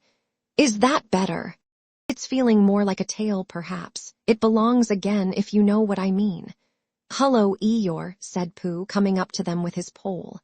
"Hullo, Pooh, thank you for asking, but I shall be able to use it again in a day or 2. "Use what?" said Pooh. "What we are talking about." "I wasn't talking about anything," said Pooh, looking puzzled. "My mistake again. I thought you were saying how sorry you were about my tail being all numb, and could you do anything to help?" "No," said Pooh. "That wasn't me," he said. He thought for a little and then suggested helpfully, perhaps it was somebody else. "Well, thank him for me when you see him." Pooh looked anxiously at Christopher Robin. "Pooh's found the North Pole," said Christopher Robin. "Isn't that lovely?" Pooh looked modestly down. "Is that it?" said Eeyore. "Yes," said Christopher Robin. "Is that what we were looking for?" "Yes," said Pooh. "Oh," said Eeyore. "Well, anyhow, it didn't rain," he said. They stuck the pole in the ground, and Christopher Robin tied a message onto it. "North Pole discovered by Pooh Pooh, found IT." Then they all went home again. And I think, but I am not quite sure, that Roo had a hot bath and went straight to bed. But Pooh went back to his own house, and feeling very proud of what he had done, had a little something to revive himself. Chapter 9, in which Piglet is entirely surrounded by water. It rained and it rained and it rained. Piglet told himself that never in all his life, and he was goodness knows how old, 3 was it, or 4. Never had he seen so much rain. Days and days and days. If only, he thought, as he looked out of the window, I had been in Pooh's house or Christopher Robin's house or Rabbit's house when it began to rain, then I should have had company all this time instead of being here all alone with nothing to do except wonder when it will stop. And he imagined himself with Pooh, saying, "Did you ever see such rain, Pooh?" And Pooh saying, "Isn't it awful, Piglet?" And Piglet saying, "I wonder how it is over Christopher Robin's way." And Pooh saying, "I should think poor old Rabbit is about flooded out by this time." It would have been jolly to talk like this, and really, it wasn't much good having anything exciting like floods if you couldn't share them with somebody. For it was rather exciting. The little dry ditches in which Piglet had nosed about so often had become streams. The little streams across which he had splashed were rivers. And the river, between whose steep banks they had played so happily, had sprawled out of its own bed and was taking up so much room everywhere, that Piglet was beginning to wonder whether it would be coming into his bed soon. "It's a little anxious," he said to himself, "to be a very small animal entirely surrounded by water. Christopher Robin and Pooh could escape by climbing trees, and Kanga could escape by jumping, and Rabbit could escape by burrowing, and Owl could escape by flying, and Eeyore could escape by making a loud noise until rescued, and here am I, surrounded by water, and I can't do anything." It went on raining, and every day the water got a little higher, until now it was nearly up to Piglet's window. And still he hadn't done anything. "There's Pooh," he thought to himself. "Pooh hasn't much brain, but he never comes to any harm. He does silly things and they turn out right. There's Owl. Owl hasn't exactly got brain, but he knows things. He would know the right thing to do when surrounded by water. There's Rabbit. He hasn't learnt in books, but he can always think of a clever plan. There's Kanga. She isn't clever, Kanga isn't, but she would be so anxious about Roo that she would do a good thing to do without thinking about it. And then there's Eeyore. And Eeyore is so miserable anyhow that he wouldn't mind about this. But I wonder what Christopher Robin would do." Then, suddenly, he remembered a story which Christopher Robin had told him about a man on a desert island who had written something in a bottle and thrown it in the sea. And Piglet thought that if he wrote something in a bottle and threw it in the water, perhaps somebody would come and rescue him. He left the window and began to search his house, all of it that wasn't under water, and at last he found a pencil and a small piece of dry paper and a bottle with a cork to it. And he wrote on one side of the paper, "Help. Piglet me." And on the other side, "It's me Piglet, help, help." Then he put the paper in the bottle, and he corked the bottle up as tightly as he could, and he leant out of his window as far as he could lean without falling in, and he threw the bottle as far as he could throw, splash. And in a little while it bobbed up again on the water, and he watched it floating slowly away in the distance, until his eyes ached with looking, and sometimes he thought it was the bottle, and sometimes he thought it was just a ripple on the water which he was following. And then, suddenly, he knew that he would never see it again, and that he had done all that he could do to save himself. So now, he thought, somebody else will have to do something, and I hope they will do it soon, because if they don't I shall have to swim, which I can't, so I hope they do it soon. And then he gave a very long sigh and said, I wish Pooh were here. It's so much more friendly with two. When the rain began, Pooh was asleep. It rained, and it rained, and it rained, and he slept, and he slept, and he slept. He had had a tiring day. You remember how he discovered the North Pole. Well, he was so proud of this that he asked Christopher Robin if there were any other poles such as a bear of little brain might discover. There's a South Pole, said Christopher Robin, and I expect there's an East Pole and a West Pole, though people don't like talking about them. Pooh was very excited when he heard this, and suggested that they should have an expedition to discover the East Pole, but Christopher Robin had thought of something else to do with Kanga, so Pooh went out to discover the East Pole by himself. Whether he discovered it or not, I forget, but he was so tired when he got home that, in the very middle of his supper, after he had been eating for little more than half an hour, he fell fast asleep in his chair, and slept and slept and slept. Then suddenly he was dreaming. He was at the East Pole, and it was a very cold pole with the coldest sort of snow and ice all over it. He had found a beehive to sleep in, but there wasn't room for his legs, so he had left them outside. And wild woozles, such as inhabit the East Pole, came and nibbled all the fur off his legs to make nests for their young. And the more they nibbled, the colder his legs got, until suddenly he woke up with an O. And there he was, sitting in his chair with his feet in the water and water all round him. He splashed to his door and looked out. This is serious, said Pooh. I must have an escape. So he took his largest pot of honey and escaped with it to a broad branch of his tree, well above the water, and then he climbed down again and escaped with another pot. And when the whole escape was finished, there was Pooh sitting on his branch, dangling his legs, and there, beside him, were 10 pots of honey. 2 days later, there was Pooh, sitting on his branch, dangling his legs, and there, beside him, were 4 pots of honey. 3 days later, there was Pooh, sitting on his branch, dangling his legs, and there, beside him, was 1 pot of honey. 4 days later, there was Pooh. It was on the morning of the 4th day that Piglet's bottle came floating past him, and with one loud cry of honey, Pooh plunged into the water, seized the bottle, and struggled back to his tree again. Bother, said Pooh as he opened it. All that wet for nothing. What's that bit of paper doing?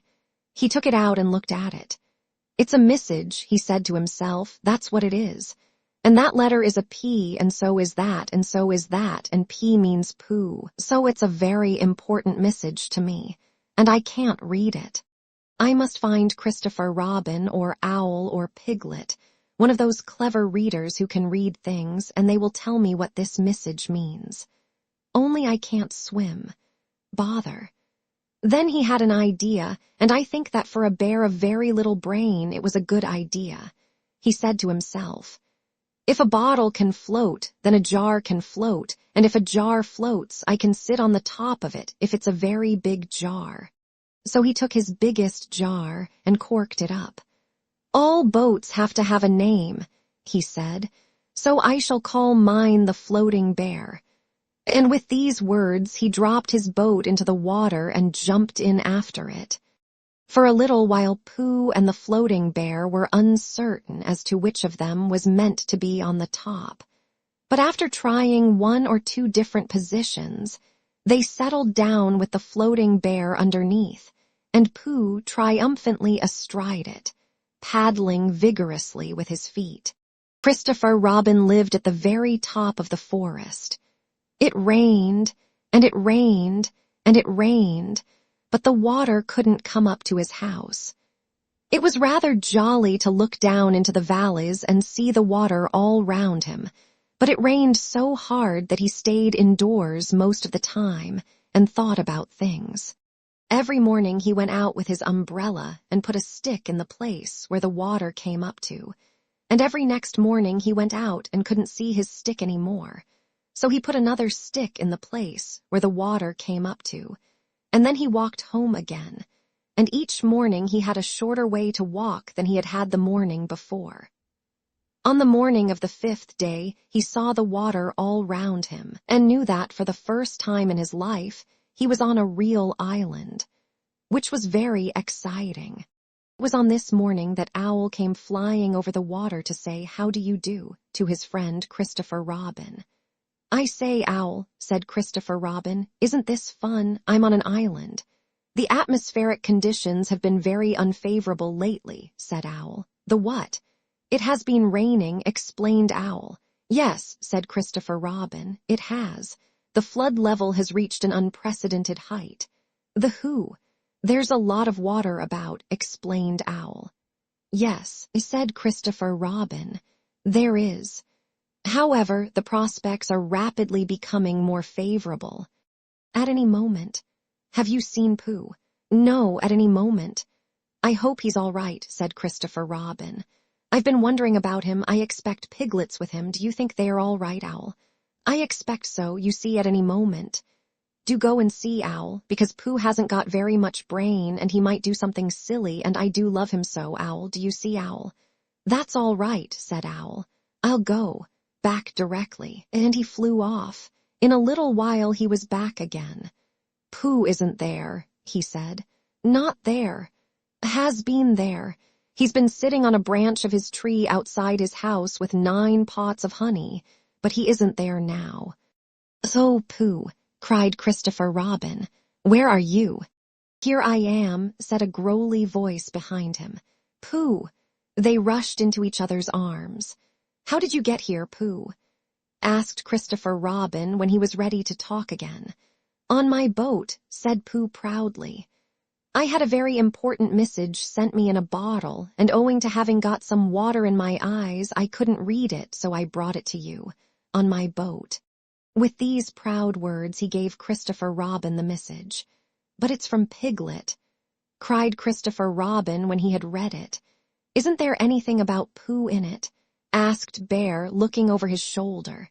Christopher Robin read the message aloud. "Oh, are those peas piglets? I thought they were Pooh's."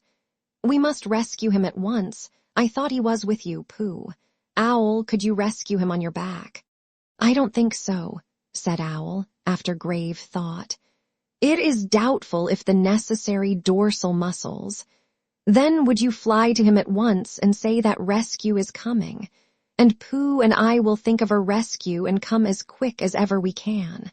Oh, don't talk, Owl, go on quick." And, still thinking of something to say, Owl flew off. "Now then, Pooh," said Christopher Robin, "where's your boat?" "I ought to say," explained Pooh as they walked down to the shore of the island, "that it isn't just an ordinary sort of boat. Sometimes it's a boat and sometimes it's more of an accident. It all depends." "Depends on what?" "On whether I'm on the top of it or underneath it." "Oh, well, where is it?" "There," said Pooh, pointing proudly to the floating bear. It wasn't what Christopher Robin expected, and the more he looked at it, the more he thought what a brave and clever bear Pooh was, and the more Christopher Robin thought this, the more Pooh looked modestly down his nose and tried to pretend he wasn't. "But it's too small for 2 of us," said Christopher Robin sadly. 3 of us with Piglet. That makes it smaller still. Oh, Pooh Bear, what shall we do?" And then this bear, Pooh Bear, Winnie the Pooh, F.O.P. Friend of Piglets, R.C. Rabbit's Companion, P.D. Pole Discoverer, E.C. and T.F. Eeyore's Comforter and Tail Finder. In fact, Pooh himself said something so clever that Christopher Robin could only look at him with mouth open and eyes staring. wondering if this was really the bear of very little brain whom he had known and loved so long. "We might go in your umbrella," said Pooh. "We might go in your umbrella," said Pooh. "We might go in your umbrella," said Pooh. For suddenly Christopher Robin saw that they might. He opened his umbrella and put it point downwards in the water. It floated but wobbled. Pooh got in. He was just beginning to say that it was all right now, when he found that it wasn't, so after a short drink which he didn't really want, he waded back to Christopher Robin. Then they both got in together, and it wobbled no longer. "I shall call this boat the Brain of Pooh," said Christopher Robin, and the Brain of Pooh set sail forthwith in a southwesterly direction, revolving gracefully. You can imagine Piglet's joy when at last the ship came in sight of him. In after years, he liked to think that he had been in very great danger during the terrible flood. But the only danger he had really been in was in the last half-hour of his imprisonment, when Owl, who had just flown up, sat on a branch of his tree to comfort him, and told him a very long story about an ant who had once laid a seagull's egg by mistake. And the story went on, rather like this sentence, until Piglet, who was listening out of his window without much hope, went to sleep quietly and naturally, slipping slowly out of the window towards the water until he was only hanging on by his toes, at which moment, luckily, a sudden loud squawk from Owl, which was really part of the story, being what his aunt said, woke the piglet up and just gave him time to jerk himself back into safety and say, "How interesting, and did she?" Well, you can imagine his joy when at last he saw the good ship, Brain of Pooh, Captain C. Robin, First Mate P. Bear, coming over the sea to rescue him. Christopher Robin and Pooh again. And that is really the end of the story, and I am very tired after that last sentence. I think I shall stop there. Chapter 10, in which Christopher Robin gives Pooh a party, and we say goodbye. One day when the sun had come back over the forest, bringing with it the scent of May, and all the streams of the forest were tinkling happily to find themselves their own pretty shape again, and the little pools lay dreaming of the life they had seen and the big things they had done. And in the warmth and quiet of the forest, the cuckoo was trying over his voice carefully and listening to see if he liked it, and wood pigeons were complaining gently to themselves in their lazy, comfortable way that it was the other fellow's fault, but it didn't matter very much. On such a day as this, Christopher Robin whistled in a special way he had, and Owl came flying out of the 100-acre wood to see what was wanted. "Owl," said Christopher Robin, "I am going to give a party." "You are you?" said Owl, "and it's to be a special sort of party because it's because of what Pooh did when he did what he did to save Piglet from the flood." "Oh, that's what it's for, is it?" said Owl. "Yes, so will you tell Pooh as quickly as you can and all the others because it will be tomorrow." "Oh, it will it?" said Owl, still being as helpful as possible. "So will you go and tell them, Owl?" Owl tried to think of something very wise to say, but couldn't, so he flew off to tell the others. And the first person he told was Pooh. "Pooh," he said, "Christopher Robin is giving a party." "Oh," said Pooh, and then seeing that Owl expected him to say something else, he said, "Will there be those little cake things with pink sugar icing?" Owl felt that it was rather beneath him to talk about little cake things with pink sugar icing, so he told Pooh exactly what Christopher Robin had said and flew off to Eeyore.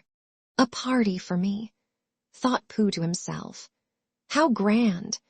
And he began to wonder if all the other animals would know that it was a special Pooh party, and if Christopher Robin had told them about the floating bear and the Brain of Pooh and all the wonderful ships he had invented and sailed on, and he began to think how awful it would be if everybody had forgotten about it, and nobody quite knew what the party was for.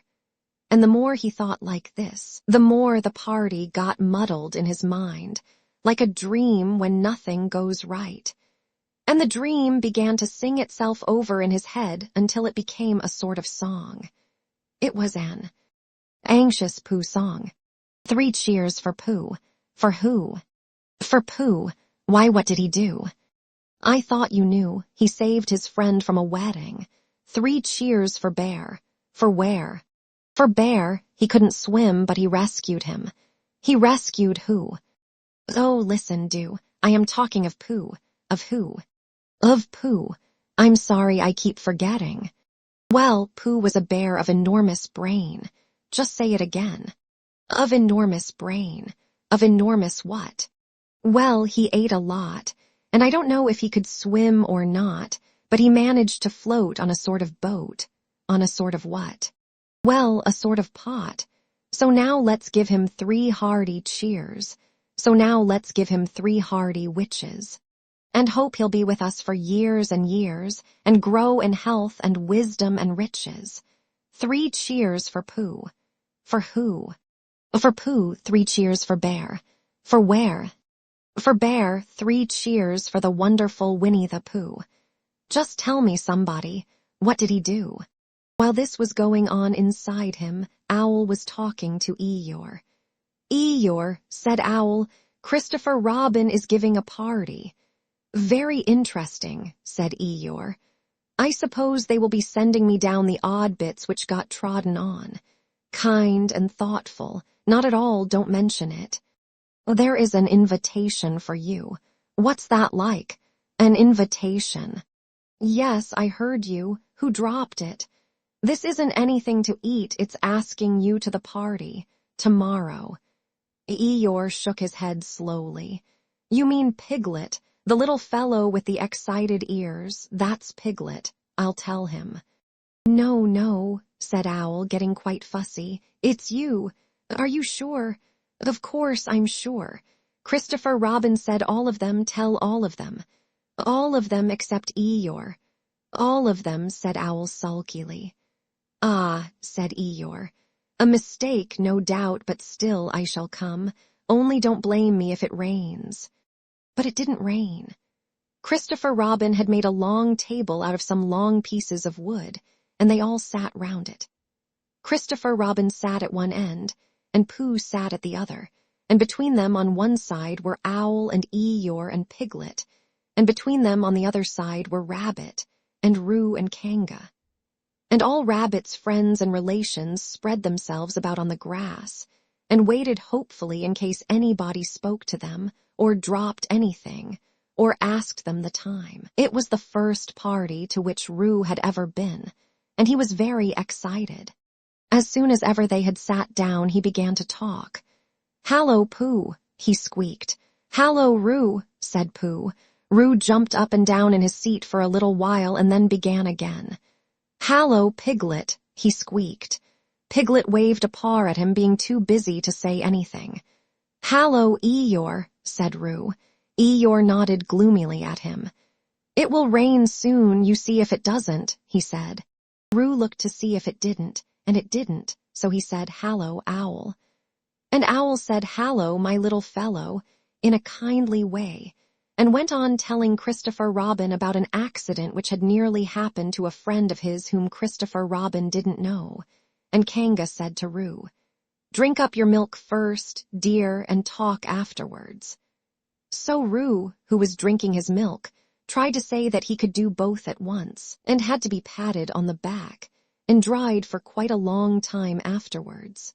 When they had all nearly eaten enough, Christopher Robin banged on the table with his spoon, and everybody stopped talking and was very silent, except Roo, who was just finishing a loud attack of hiccups and trying to look as if it was one of Rabbit's relations.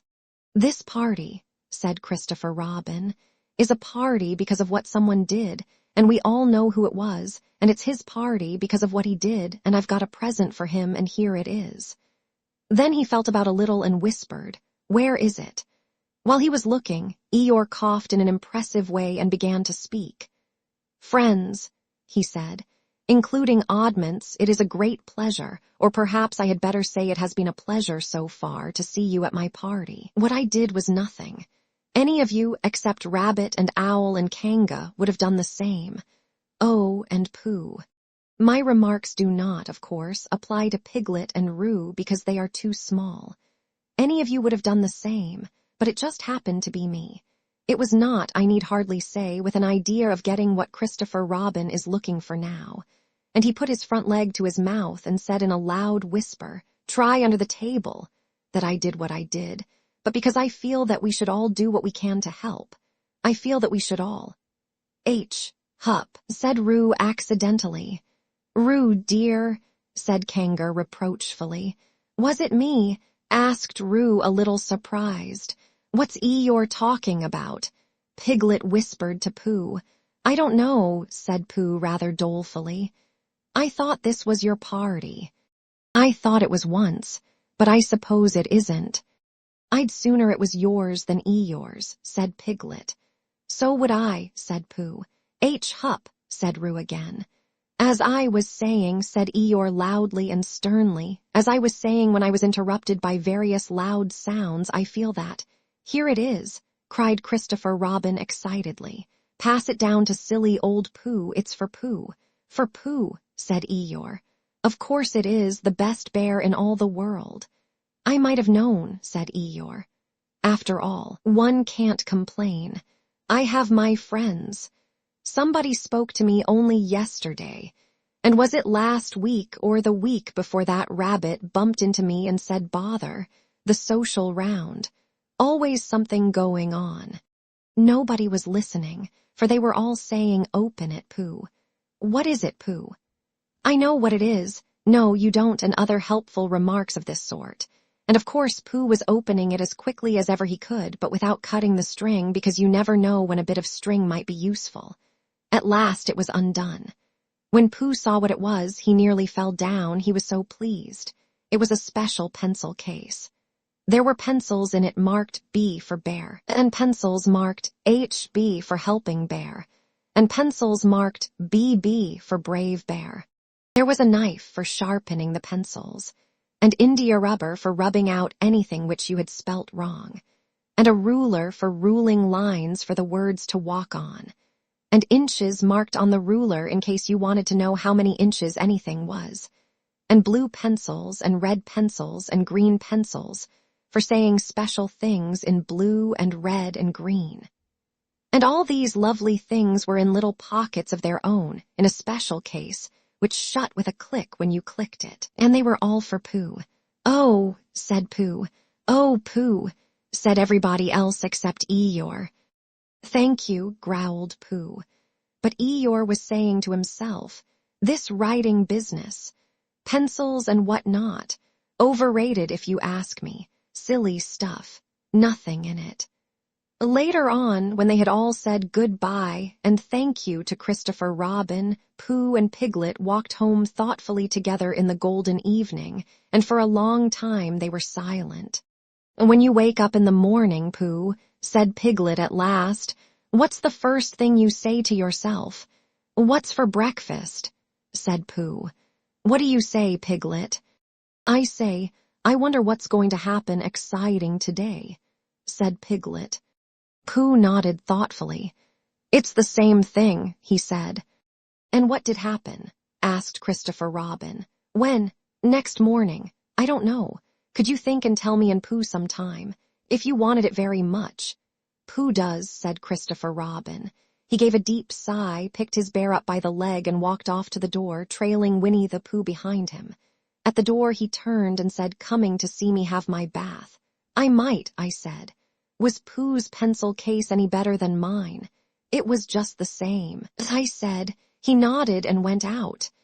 And in a moment I heard Winnie the Pooh, bump, bump, bump, going up the stairs behind him.